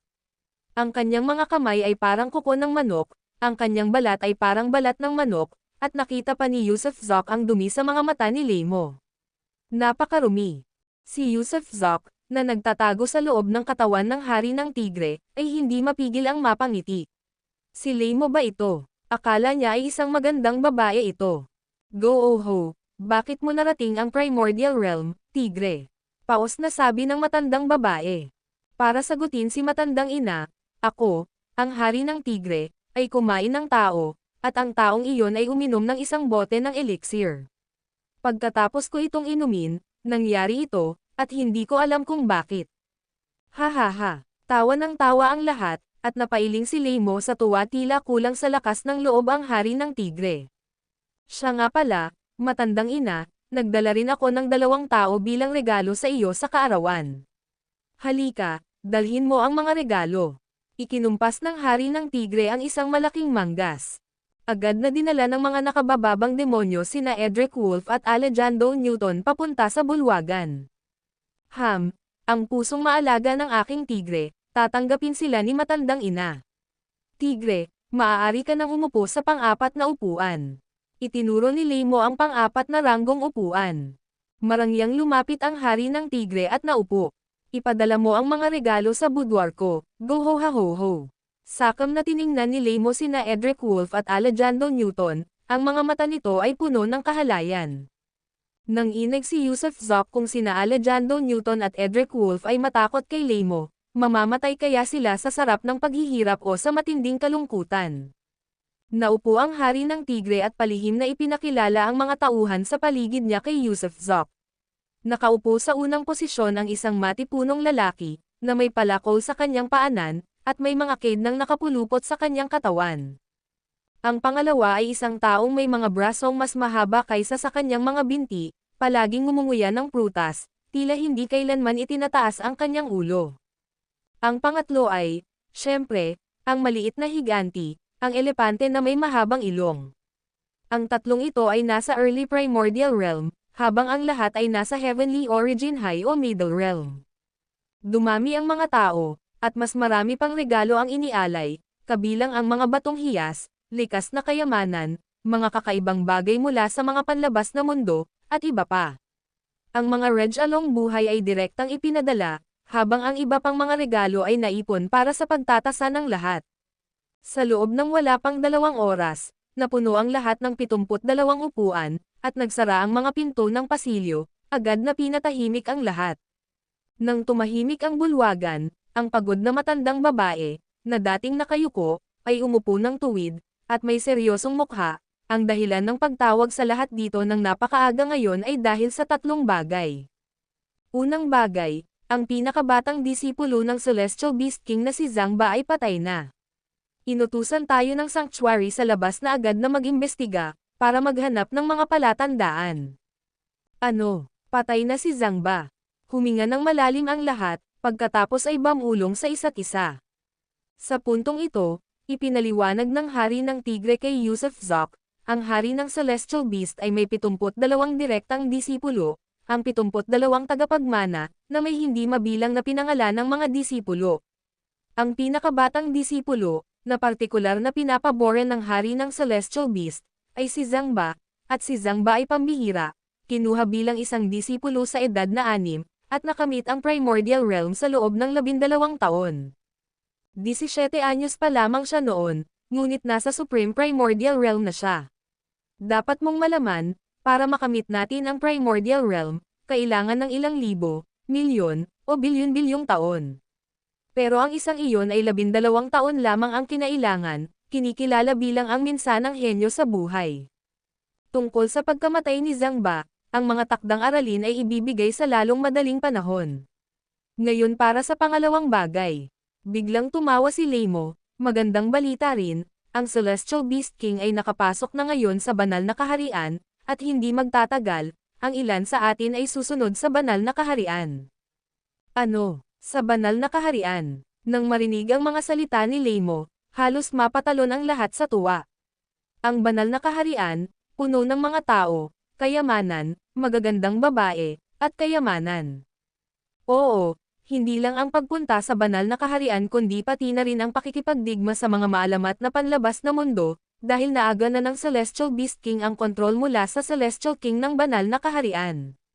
Sa makatuwid, ang ating Southern Mountains ay magkakaroon ng 9 na pwesto, kabilang ang isa para sa Old Mother, kaya ang natitirang 8 pwesto ay malapit ng mapagpasyahan. Ang video na ito ay edited by Urban Storytelling. Kabanata 1787 Barilin para pumatay. Tuwang-tuwa ang lahat ng hari ng demonyo sa bulwagan. Pupunta sa kaharian ng mga langit at makikipaglaban pa sa kabilang panig ng mundo. Isa itong napakalaking pagkakataon. Total, ang kaharian ng mga langit ay puno ng kayamanan, lalo na ang mga banal na nilalang na nasa lahat ng dako. Para sa mga demonyong tagapagsanay na ito, ang laman ng mga banal na nilalang ay malambot at masarap, ang kanilang dugo ay maaaring gamitin sa alchemy, at maaari silang magsanay ng dalawahang paglilinang kasama nila. Ang mga Diyosa ay talagang kaakit-akit. Bagamat may ilang magagandang babaeng demonyo sa loob ng angkan ng mga demonyo, sila ay isang minorya lamang. Halimbawa, walang magagandang babae sa angkan ng mga tigre, sila ay malapad ang balikat at makakapal ang baywang mula pa noong sila ay ipinanganak. Ganito rin ang nangyari sa angkan ng mga elephant, angkan ng mga lobo, at iba pa. Bukod sa angkan ng mga fox, na kilala sa pagkakaroon ng magagandang babae, ang mga babae mula sa ibang mga angkan ay talagang hindi matiis na tingnan. Ngunit magkakaiba ang mga Diyosa ng kaharian ng langit, lahat sila ay nakamamanghang kagandahan. Ang kaharian ng langit ay palaging isang mundong kanilang inaasam, isang mundo ng mga pangarap. At ngayon, nagkaroon sila ng pagkakataong makapunta sa kaharian ng langit. Ano ang pangatlong bagay? Maraming hari ng demonyo ang naiinip, parang mga pas ang nasa mainit na bubong na yero, at sabik na nakatingin kay Lola Lei. Ang pangatlong bagay ay, namula si Lola Lei, nahihiyang nagmukha. Nang makita ng lahat ng hari ng demonyo ang matandang babae na namumula at kumikilos na parang isang mahiyain na batang babae, lahat sila ay natulala, at natagpuan itong labis na kasuklam-suklam. Buntis ako. Paf! Halos mailuwa ng marami ang kanilang laway, bawat isa ay nanlalaki ang mga mata, buntis. Ano ba itong sitwasyon na ito? Ano? Hindi ka masaya? Biglang dumilim ang mukha ni Lola Lei nang makita niyang lahat ay mukhang gulat na gulat, at tinitigan niya sila ng matalim. Binabati kita, Lola, binabati kita, doble nga ang biyaya nito. Tumayo ang lahat ng hari ng demonyo at pinagsalikop ang kanilang mga kamay, kahit na nakakaramdam sila ng paghamak sa kanilang mga puso, walang nang ahas na magsalita. Magaling, mahusay, mahusay. Tumawa ng malakas si Lola Lei at nagkunwaring hinihimas ang kanyang tiyan ng may pagmamalaki. Sa totoo lang, sa sandaling ito, si Yusuf Zok ay nandidiri, parang gusto niyang samuka dahil, ang pangit talaga ni Lola Lei, hindi siya tao o multo, at anong klaseng bata kaya ang ipanganganak niya. Sige, piliin natin ngayon ang 8 taong pupunta sa Celestial Realm. Natural lang na tradisyon natin ang pagpili, ang paligsahan sa arena na may kakayahang pumunta. Iwinagayway ni Lola Lei ang kanyang malalaking manggas at tumayo kasama ang lahat ng mga hari ng demonyo, habang naglalakad, nasa sarili mong lakas kung makakapunta ka sa Celestial Realm. Lola, hindi naman natin kailangang magpaligsahan na 4, di ba? Sabi ng matandang demonyong baka na may singsing sa ilong sa malakas na boses. Makipagkumpetensya, dapat kayong makipagkumpetensya. Natatawang sabi ni Lola Lei, patas lang, kaya lahat ay dapat makipagkumpetensya, at 2 lang sa inyong 4 ang maaaring pumunta. Ang 2 pa ay dapat manatili para bantayan ang ating mga bundok sa timog. Tumango ang matandang demonyong baka, ganito pala. Umalis ang grupo sa malaking bulwagan at nagtungo sa plaza, kung saan nagpatuloy si Lola Lei, simple lang ang kompetisyon. Isa itong challenge match, na nagsisimula sa mga hamon sa Grand Beginning Realm. Siyempre, maaari ring hamanin ng iba ang mga nasa Grand Beginning Realm. Kung kaya mong tiisin ang 30 rounds kasama ang isang kalahok sa Grand Beginning Realm, automatiko kang uusad. Simulan na natin. Umupo si Lola Lei pagkatapos sabihin ito. Pagkaupo pa lang niya, ang matandang demonyong baka ay humakbang papunta sa arena, matatag na itinapat ang kanyang palakol, at sinabi sa isang malakas na boses, sino ang mga ngahas na hamanin ako, matandang baka? Kung kaya mong tiisin ang 10 bala, ako, ang matandang baka, ay hindi pupunta sa kaharian ng langit at mananatili upang bantayan ang bahay. Tumawa ang lahat, at may nanunuya, matandang baka, sino ba ang hindi nakakaalam na papasok ka sa Middle Primordial Realm? Hamanin ka. Sino pa ba rito bukod kay Lola ang makakatagal sa isang hampas mo ng palakol? Nag-e-enjoy lang, nakakabagot, sabi ng matandang demonyong baka habang kumakamot sa ilalim, na parabang nangangati talaga. Nagkaroon muli ng tawanan, pero walang pumasok sa arena. Maging ang unggoy na may mahabang braso at ang elepante na may mahabang ilong ay umiling na may mapang uyam ng ngiti dahil alam ng lahat na ang matandang baka ang pinakamagaling na mandirigma sa 72 muog. Walang tao. Kung walang darating, ako, ang matandang baka, ay aalis para takutin ang matataba at maliliit na diyosa ng kaharian ng langit. Tumawa ng malakas ang matandang demonyong baka. Sige, kung walang darating, bumaba ka. Sa iyo ang unang pwesto. Hudyat ni Lola Lei sa matandang demonyong baka. Nakakabagot talaga. Bakit walang lumaban sa akin?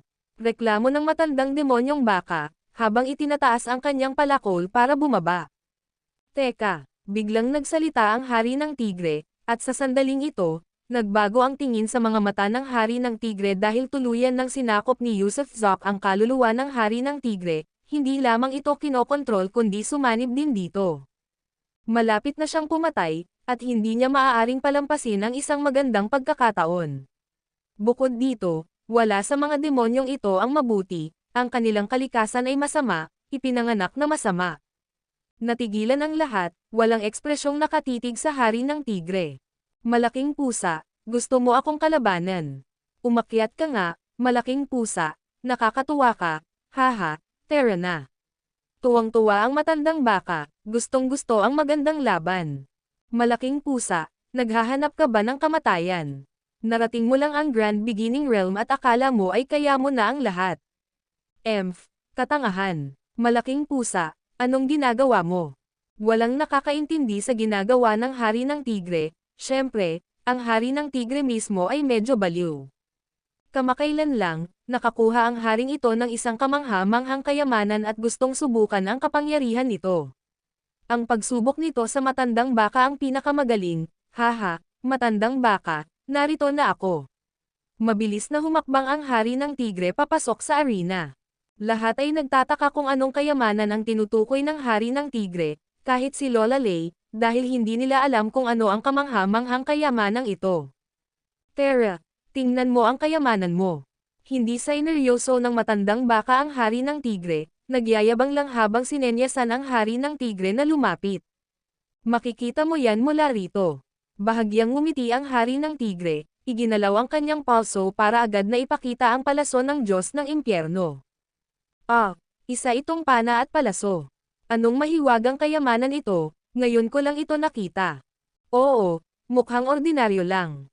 Tumahimik kayong lahat, biglang tumayo si Lola Lei. Hindi ito nakilala ng iba pang mga paipang hari ng demonyo, ngunit nakilala niya. Agad niyang nakita na ang pana at palaso ay walang iba kundi ang maalamat na tuktok ng 10 mahiwagang kayamanan ng impyerno, ang palaso ng Diyos ng impyerno. Malaking pusa, paano mo nakuha ang palasong ito?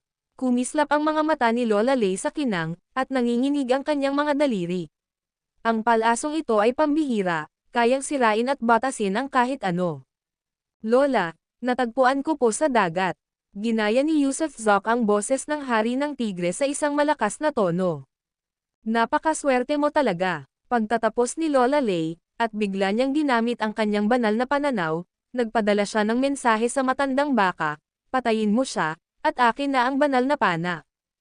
Haha, isang pana lang, tikman mo ang palakol ko. Agad na kumilos ang matandang baka, matapos matanggap ang utos ni Lola Lei. Hamampas ng paalang ang kanyang palakol, at ang malaking anino ng palakol ay kumalat sa buong arena. Ito ang pinakamalakas niyang suntok dahil gusto niyang iparamdam sa lahat ang kapalit ng paghamon sa kanya. Gayunpaman, ang dahilan kung bakit lumabas si Yusuf Zok ay para pumatay, at hindi lamang pumatay kundi para pumatay ng buo. Kaya nang makita niyang paparating ang anino ng palakol, hindi niya hinayla ang tali para magpana. Sa halip, gininig niya ang buong katawan niya at itinulak ang kanyang palad paarap.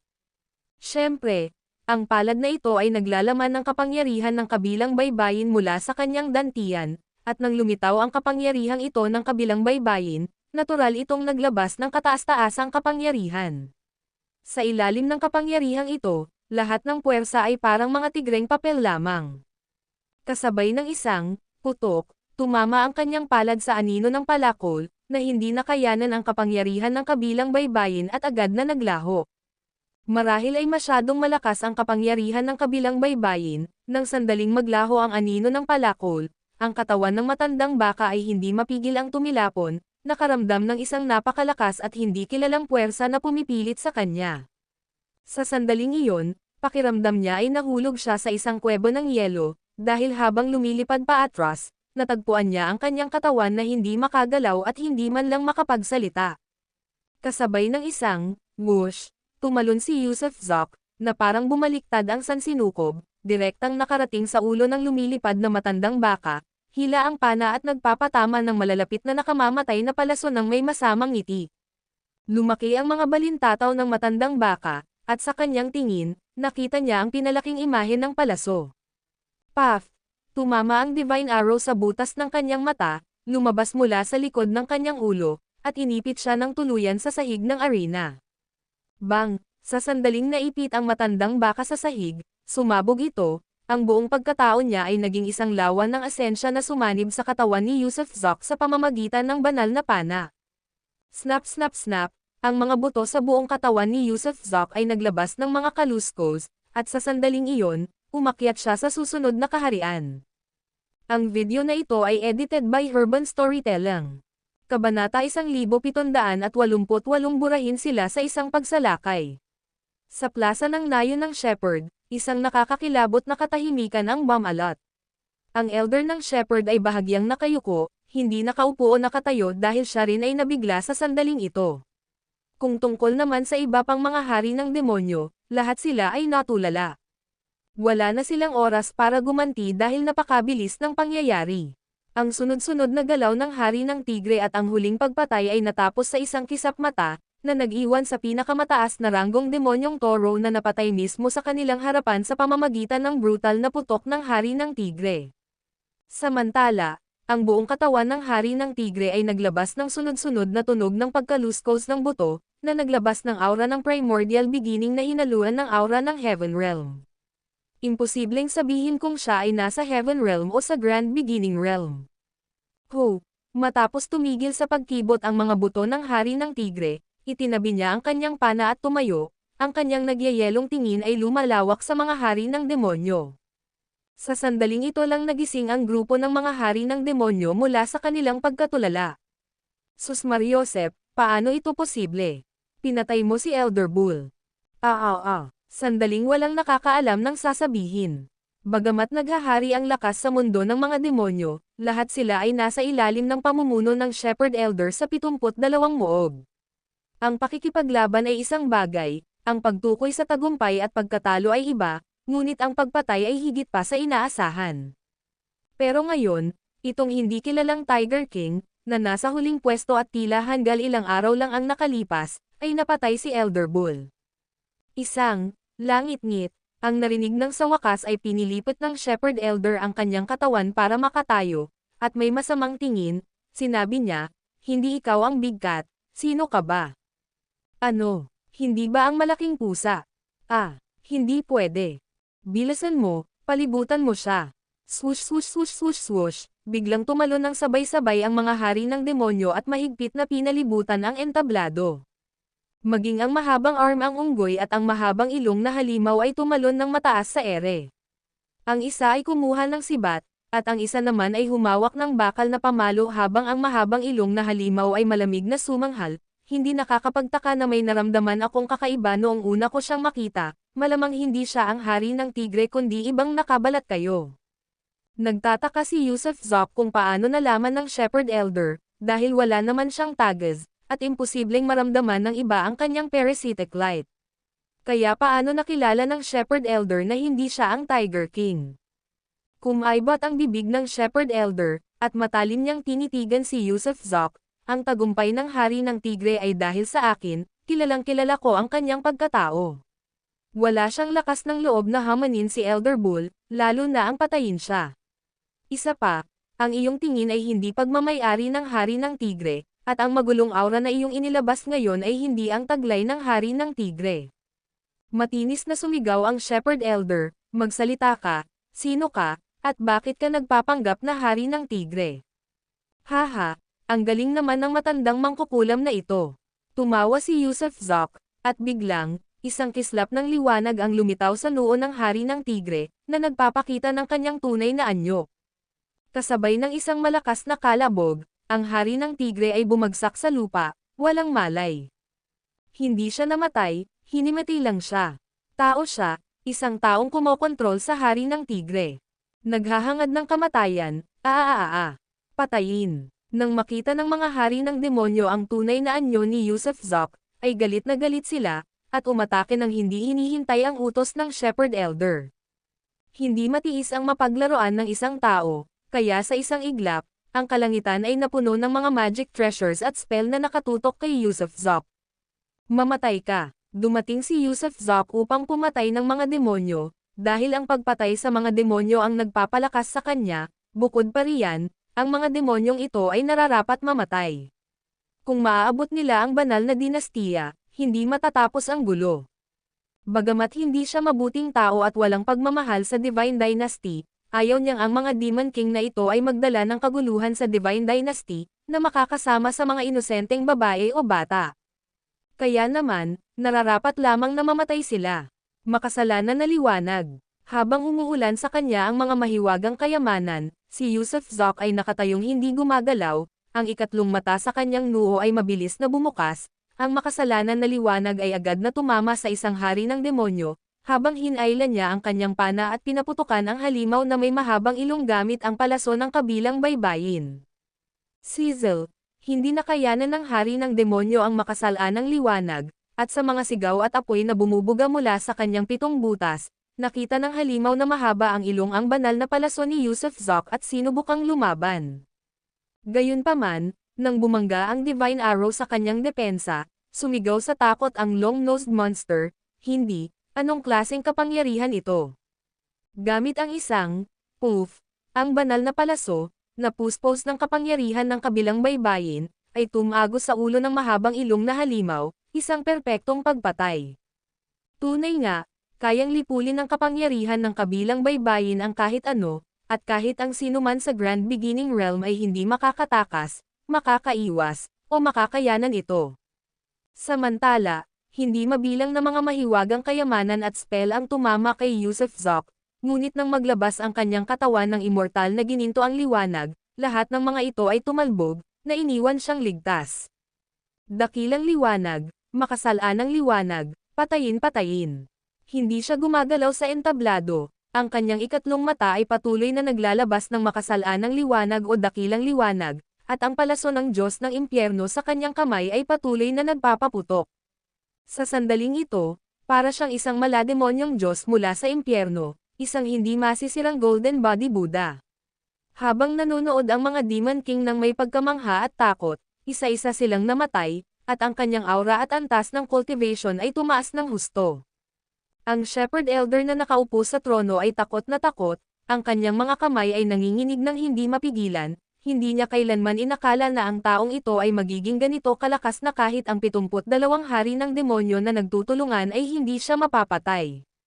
Puff puff puff puff puff, nagpana si Yusuf Zok at naglabas ng sinful light sa napakabilis na bilis, na pumatay ng halos 50 sa 72 Demon King sa loob lamang ng ilang paghinga. Ang kanyang cultivation level ay tumaas ng mabilis patungo sa Middle Heaven Realm at patuloy na tumaas. Ngunit ng mga sandaling iyon, tunay na natakot ang mga hari ng demonyo, tumigil sila sa pagsigaw at pag-atake, sa halip ay mabilis na umatras, at ang ilan ay nagtangkang tumakas. Huwag kang tumakbo, gusto ko siyang punatin, Biglang tumalon ang Shepherd Elder na parang unggoy, at nagbuga ng bulaklak ng lotus na nagpaulan ng liwanag sa mga hari ng demonyo. Bang bang bang bang bang, naliligo sa liwanag, ang momentum ng mga hari ng demonyo ay tumaas, lalo na ang mahabang armas na unggoy, na agad na nakarating sa Middle Primordial Realm. O makapangyarihang daigdig, pagpalain mo ang iyong mga anak. Ibinuka ng Shepherd Elder ang kanyang mga braso, tumindi ang liwanag, at lahat ay nagalit na parang nakainom ng mga gamot, na naglalabas ng ugong sa kanilang mga katawan. Ito ang maalamat na panuntunan ng pagpapala, ang liwanag ng pagpapala. Maaari nitong pagkalooban ang mga nilalang na ito ng banal na kapangyarihan, na magbibigay daan sa kanila upang malampasan ang kanilang antas ng cultivation at maging napakalakas. Siyempre, ang tagal ay depende sa kakayahan ng caster. Liwanag ng impyerno, isinusumpa kita sa walang hanggang pagdurusa. Kasabay ng isang ugong, ang Shepherd Elder ay nagbuga ng isa pang sinag ng liwanag, sa pagkakataong ito ay itim, na tumama kay Yusuf Zok. Mga pagpapala at sumpa ang kilalang mga pamamaraan ng Shepherd Elder. Ngunit tumawa lamang si Yusuf Zok, wala siyang kinatatakutan na sumpa, dahil bihasa rin niya ang Evil Curse Art, isang kataas-taasang spell na ipinapadala sa pamamagitan ng Purple Blood Beads, na kinasusuklaman niyang gamitin. Kahit ngayon, hindi niya ito ginamit dahil balak niyang sumabog ng tuluyan. Matapos makuha ang kaunting kapangyarihan ng kabilang baybayin, kailangan pa niya itong patunayan pa. Bagamat maraming beses na niyang ginamit ang mga Divine Arrow, maliit na bahagi lamang iyon, at ang enerhiyang hugis dragon sa kanyang dantian ay nanatili, na nag-iiwan ng 80% ng kapangyarihan ng kabilang baybayin. Habang nanginginig ang buong katawan niya, biglang lumitaw ang dragon ng kabilang baybayin na nakasuot ng dantian, dumaloy sa kanya at winasak ang mga isinumpang spell, na nagpakawala ng isang di magagaling na kaharian na may kapangyarihan ng kabilang baybayin. Wow! Sa isang iglap, natigilan ang buong nayo ng Shepherd, lahat ay tumigil sa ilalim ng kanyang nasasakupan ng kabilang baybayin. Kalamidad ng hangin ng araw ng pagtatapos, lipulin silang lahat. Isang bagyo ang lumitaw sa itaas niya, minamarkahan ang mata ng kalamidad kung saan naninirahan ang dragon ng kabilang baybayin. Nilamon ng kalamidad sa hangin ang lahat ng mga hari ng demonyo, pati na rin ang Shepherd Elder. Ang video na ito ay edited by Herban Storytelling. Kabanata 1789 malapit ng magkabanggaan. Whoosh! Ang Doomsday Wind Disaster, na hinaluan ng kapangyarihan ng kabilang baybayin, ay talagang nakakatakot. Anumang uri ng hari ng demonyo o Middle Primordial Realm na Shepherd Mother, lahat sila ay naging wala sa ilalim ng pagsakal ng kapangyarihan ng kabilang baybayin.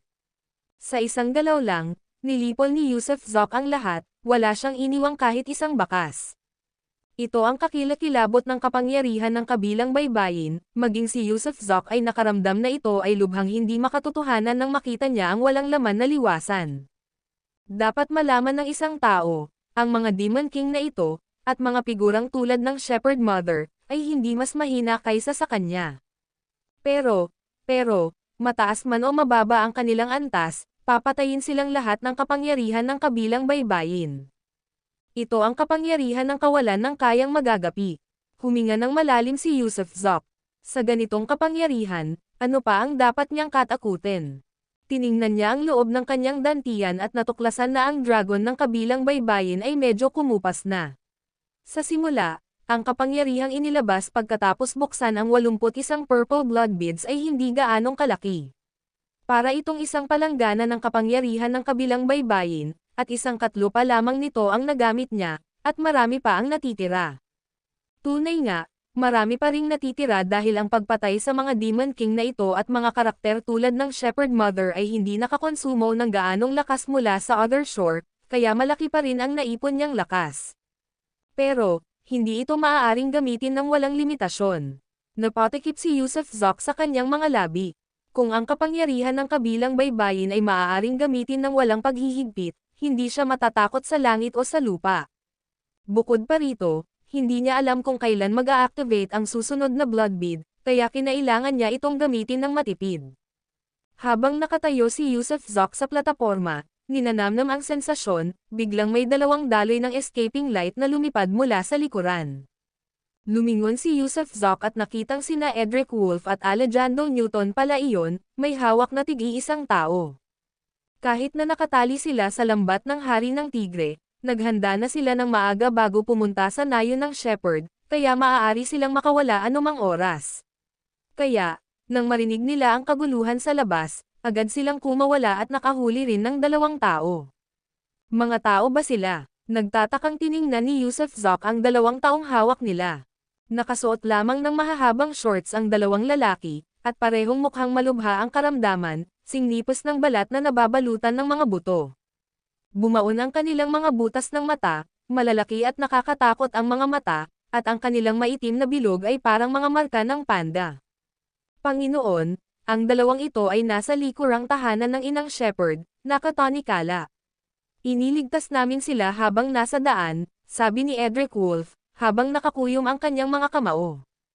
Panginoon ko, patay na po ba ang matandang babae?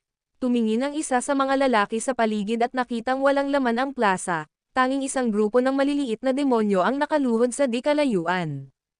Tunay nga, mga 4 o 5 daang maliliit na demonyo ang nakaluhod sa lupa sa di kalayuan, hindi nangangahas na gumalaw. Kabilang dito hindi lamang ang maliliit na demonyo ng nayon ng Shepherd kundi pati na rin ang mga tagasunod na dinala ng mga hari ng demonyo. Gayunpaman, namatay na ang kanilang mga hari ng demonyo, kaya wala silang lakas ng loob na lumaban, ni hindi man lang nila naisip ang tumakas. Si Yusuf Zok ay sadyang nakakatakot, natatakot silang mapuko ang kanyang atensyon kung susubukan nilang tumakas. Patay. Tumanggo si Yusuf Zok.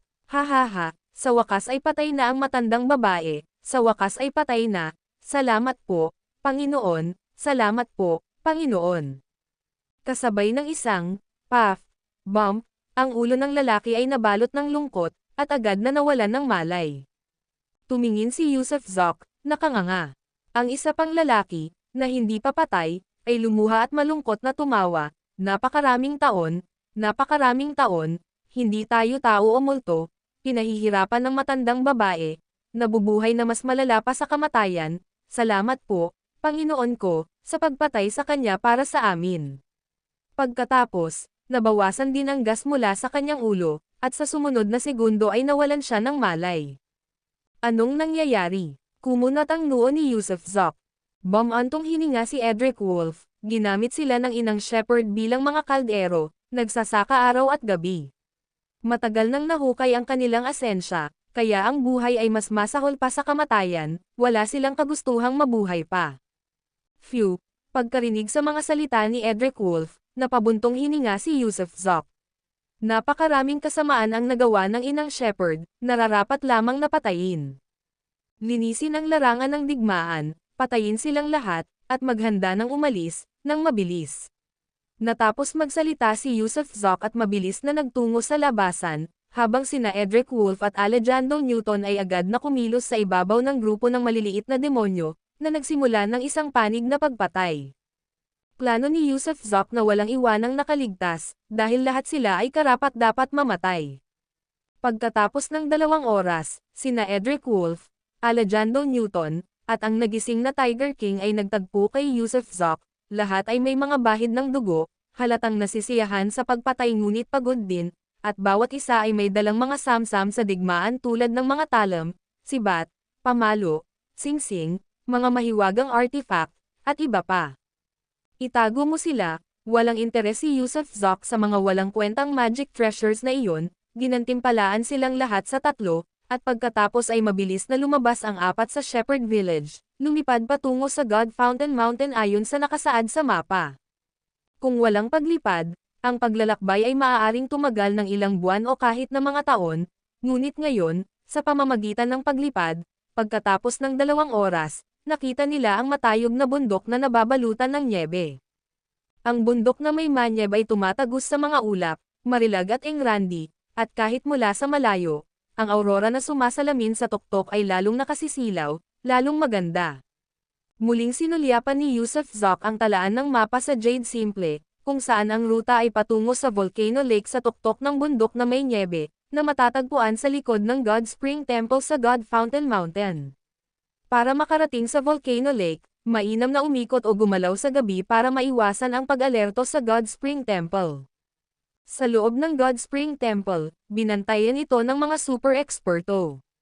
Binabantayan ng mga eksperto sa templo, narinig kong ang isa ay disipulo ng Celestial Beast King, kasama ang ilang pinangalanang disipulo, at ang mga Yellow Bloodhead Guard ng templo. Sabi ng Tiger King kay Yusuf Zok. Ano ang mga gwardya na nakadamit dilaw? Tanong ni Yusuf Zok, na may pagkausyoso. Ang mga bantay na nakadamit dilaw ay mga Verdugo na sinanay ng templo, nangangasiwa sa buong mainland, at sila rin ay nakatalaga sa 7 disipulo ng hari ng mga hayop na celestial. Pero narinig ko na naroon din sa templo ang mga bantay na nakadamit itim, mga bantay na nakadamit lupa, at mga bantay na nakadamit langit. Ang mga ito ay direktang nasa ilalim ng Celestial Beast King, napakalakas, sinasabing nasa Middle Primordial Realm. Ang mga bantay na nakadamit itim ay pawang mga tagagitnang Primordial Realm. Nabigla si Yusuf Zok, paano naman ang mga bantay na nakadamit lupa at mga bantay na nakadamit langit? Oo, may narinig lang ako, dahil ang inang shepherd ay may hawak na token ng bantay na nakadamit itim, na itinuturing na pang-ibabaw. At ang mga bantay na nakadamit lupa at nakadamit langit ay may dakilang kapangyarihan. Langit, lupa, itim, at dilaw. Huminga ng malalim si Yusuf Zok at pumikit, ano sa tingin mo kung pasabugan ko ang daanan patungo sa banal na kaharian, at puputulan ng impyerno at ang banal na kaharian magpakailanman, ano ang mangyayari? Ano? Gulat na gulat sina Edric Wolf at ang iba pa. Nang ahas ang lalaking ito na mangarap ng malaki. Kung sisabog ito, hindi na makakabalik sa banal na kaharian ang mga tao mula sa impyerno, di ba? Bulong ni Alejandro Newton. Hindi rin makakarating ang mga demonyo. Tumanggaw si Tiger King. Nag-aalala lang ako na may iba pang mga entry, kaya baka walang saysay kung pasabugan mo ito. Kumunat ang noo ni Yusuf Zok, kung ang Celestial Beast King ay magdadala ng mga demonyo sa Divine Realm, ang Divine Realm ay hindi kailanman makakakita ng kapayapaan. Natahimik ang lahat, hindi alam ang gagawin. Sige, hindi ko na yan responsibilidad. Pagkatapos kong bumalik sa banal na kaharian, plano ko ring umalis, kaya ang hari nila ang bahala dito. Umiling si Yusuf Zok, pakiramdam niya ay nakikialam siya, pero hindi naman talaga niya yan responsibilidad. Tara na, tatapusin natin ang daan, hindi na kailangang maghintay hanggang gabi para maglakbay. Inilabas ni Yusuf Zok ang Divine Arrow at inihagis ito sa kanyang likod, at isa pang 9 na seksyong latigo ang lumitaw sa kanyang kamay. Plano niyang patayin ang daan patungo sa labasan. Gayunpaman, habang matapang siyang lumilipad patungo sa tuktok ng God Fountain Mountain kasama ang 3, isang taong may malapad na balikat, malapad na paa, at malapad na katawan ang nakaupo sa God Spring Temple. Ang taong ito ay walang iba kundi ang Celestial Beast King. Nagmamadali siyang bumalik mula sa banal na kaharian, kaya naupo siya sa God Spring Temple, nag-aayos ng mga gawain. Ang video na ito ay edited by Urban Storytelling. Kabanata 1770 mga lihim. Matandang 7, naihatid na ba ang order? Naupo ang hari ng demonyo sa pangunahing upuan ng templo ng God Spring, habang isang lalaking nakasuot ng matingkad na pulang damit ang nakatayo sa bulwagan. Nakatali ang mahabang buhok ng lalaking ito, at nakasabit sa baywang niya ang isang espadang parang bituka ng isda, matalas ang pagkakakulay ng kanyang mukha, at ang kanyang mga titig ay parang matalas na kutsilyo. Ang lalaking ito ay nasa ikapitong pwesto sa 72 disipulo ng Haring Demonyo, na nagngangalang Bao Yoxen, apelyidong Bao, at pangalang Yoxen. Bukod pa rito, ang lalaking ito ay kalahating tao, kalahating demonyo. Ang kanyang ama ay isang demonyo, at ang kanyang ina ay tao, kaya naman siya ay kalahating tao at kalahating tagapagsakatuparan ng demonyo. Ang taong ito ay isa ring napakalakas na presensya sa ilalim ng trono ng hari ng demonyo, ang kanyang kaharian ay higit pa sa mataas na kaharian ng primordial beginning. Tunay nga, ang kanyang antas ng cultivation ay lumampas na sa high realm ng primordial beginning, tila umabot na sa estado ng saturation. Siyempre, ang aura sa kanyang katawan ay ang aura pa rin ng primordial beginning. Bagamat nalampasan niya ang high realm, hindi niya nalampasan ang primordial beginning. Sa loob ng maraming taon, binabantayan ng lalaking ito ang God Spring, una ay upang pangasiwaan ang lihim na pasukan patungo sa banal na kaharian dito, at pangalawa ay upang ipamahagi ang tubig ng God Spring. Masasabing sa paningin ng hari ng demonyo, ang taong ito ay lubos na pinapaboran. Yumuko si Bao Yoxen sa hari ng demonyo at sinabing, "Guro, ang utos ay naihatid na noong isang araw. Ngayon, lahat ng dibisyon, angkan, at teritoryo ay pumipili ng mga tauhan, habang ang senior brother at ang iba pa ay naghahanda ng mga logistic at supply." Natagpuan na ba ang pumatay sa matandang 72? May bahid ng panginginig ang boses ng hari ng demonyo dahil ang matandang 72 ang kanyang pinakanamumukod tanging disipulo, walang iba, ang pinakanamumukod tangi. Kung si Bao Yoxen ang pinapaboren, mas pinapaboren pa ang matandang 72. Masasabing tinatrato ng hari ng demonyo ang matandang 72 na parang sarili niyang anak dahil siya lang ang may pinakamalaking talento sa paglilinang mula pa noong unang panahon, isang walang kapantay na henyo sa loob ng bilyon-bilyong taon. Pero, madalas namamatay ng bata ang mga henyo, dahil lang sa pumunta siya sa banal na kaharian, namatay ang kanyang pinakanamumukod tanging disipulo, misteryosong namamatay, nang hindi man lang nalalaman kung sino ang mamamatay tao. Hindi pa natatagpuan ang mamamatay tao, pero naniniwala akong hindi magtatagal at makakalap na ng balita. Nakataas ang mala-espadang kilay ni Bao Yoxen sa galit. Ang pagkamatay ng matandang 72 ay isang ganap na provokasyon sa kanilang Panginoon at sa buong tribo ng mga Celestial Beast. Kahit sino pa ang mamamatay tao na iyon, tiyak na mapapahamak siya, walang makakapagligtas sa kanya. Basta't magpakita ang mamamatay tao na iyon, ako mismo ang papatay sa kanya. Galit na sabi ng hari ng demonyo. Hindi na nagsalita pa si Bao Yoxen, yumuko na lang siya. Mayroon pa bang iba? Kung wala na, aalis na ako. Magiliw na tumingin ang hari ng demonyo kay Bao Yoxen at sinabing. Muling yumuko si Bao Yoxen at saka sinabi, "Guro, hindi ko po kayang lagpasan ang huling harang, hindi ko po maramdaman ang kaharian na iyon, umaasa po ako sa inyong gabay." Huminga ng malalim ang hari ng demonyo at tumingin ng mabuti kay Bao Yoxen, sabay sabing, "Sa aking 72 disipulo, tanging ang iyong nakatatandang kapatid, ang iyong pangalawang nakatatandang kapatid, ikaw, at ang matandang 72 ang may pinakamalaking pag-asa na makapasok sa kaharian na iyon. Ginugol ng iyong nakatatandang kapatid ang kanyang buong buhay at hindi pa naaabot ang pintuan na iyon, naaabot na ng iyong pangalawang nakatatandang kapatid ang pintuan, ngunit ikaw ay pag-alagala sa labas ng gate.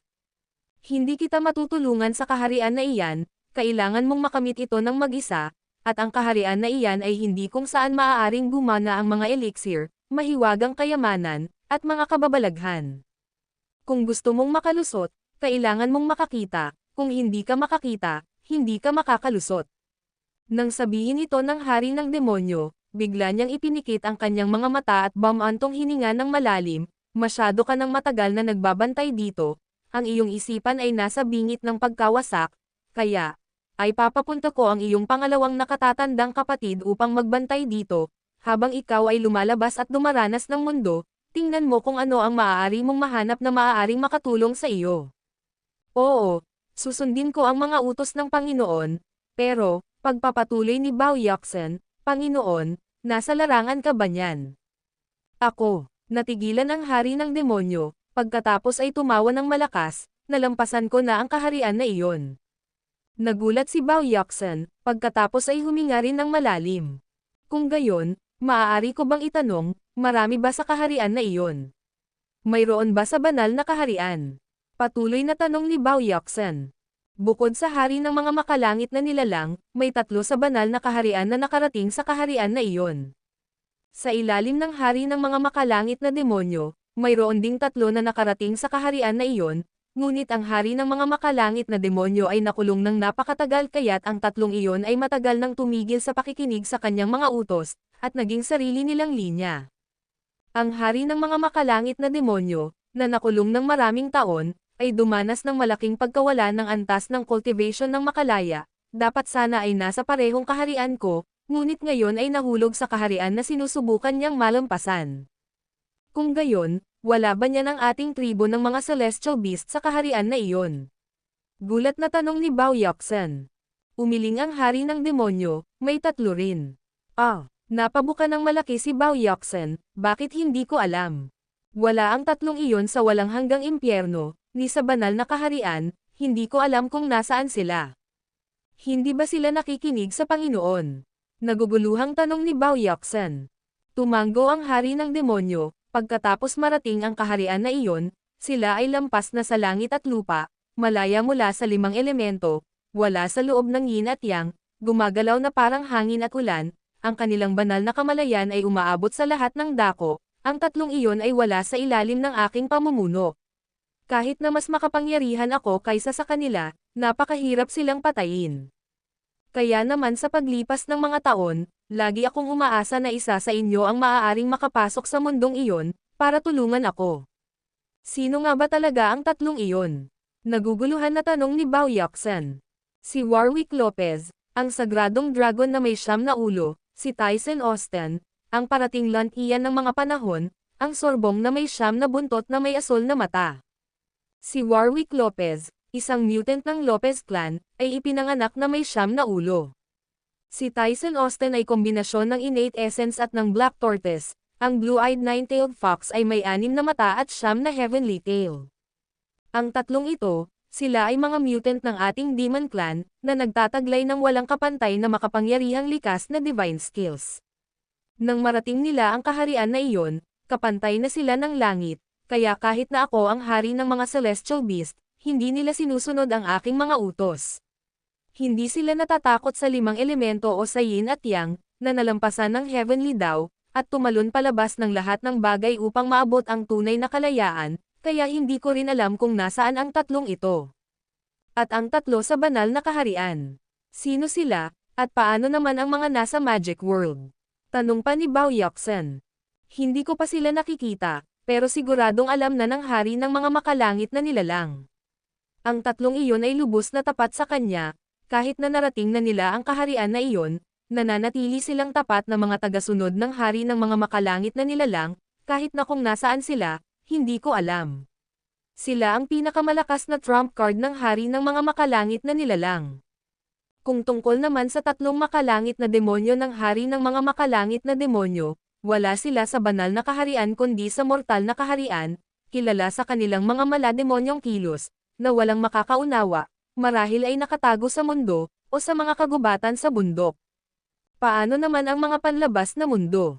Nabanggit mo na may mga napakalakas na nilalang sa kosmikong mundo sa labas na sumasalungat sa hari ng mga makalangit na nilalang, anong kaharian ang mga iyon sa kanila? Ang pinakamalakas ay halos kapareho ko, marahil ay medyo mas malakas, ngunit hindi gaanong. Gayunpaman, marami sa kanila sa iyong larangan. At, Tumingin si Bao Yoksan sa hari ng demonyo at sinabing, wala bang ibang mas malakas kaysa sa iyo at sa hari ng mga makalangit na nilalang, na siyang nagbantay sa iyo sa banal na tore? Siya. Kumaibot ang bibig ng hari ng demonyo, pagkatapos ay bumantong hininga ng malalim, ito, hindi mo dapat malaman, sapat na iyan para sa araw na ito. Dahil doon, malamig na tumayo ang hari ng demonyo, malinaw na may ilang sikreto siyang hindi niya maaaring ibunyag kay Bao Yoksan. Maya-maya lang, biglang may malakas na pagsabog mula sa labas ng bulwagan, at isang demon cultivator na nakasuot ng baluti ang dali-daling tumakbo papasok. Aking hari, ang mga kalaban na tao ay nasa labas, umaatake sa bundok.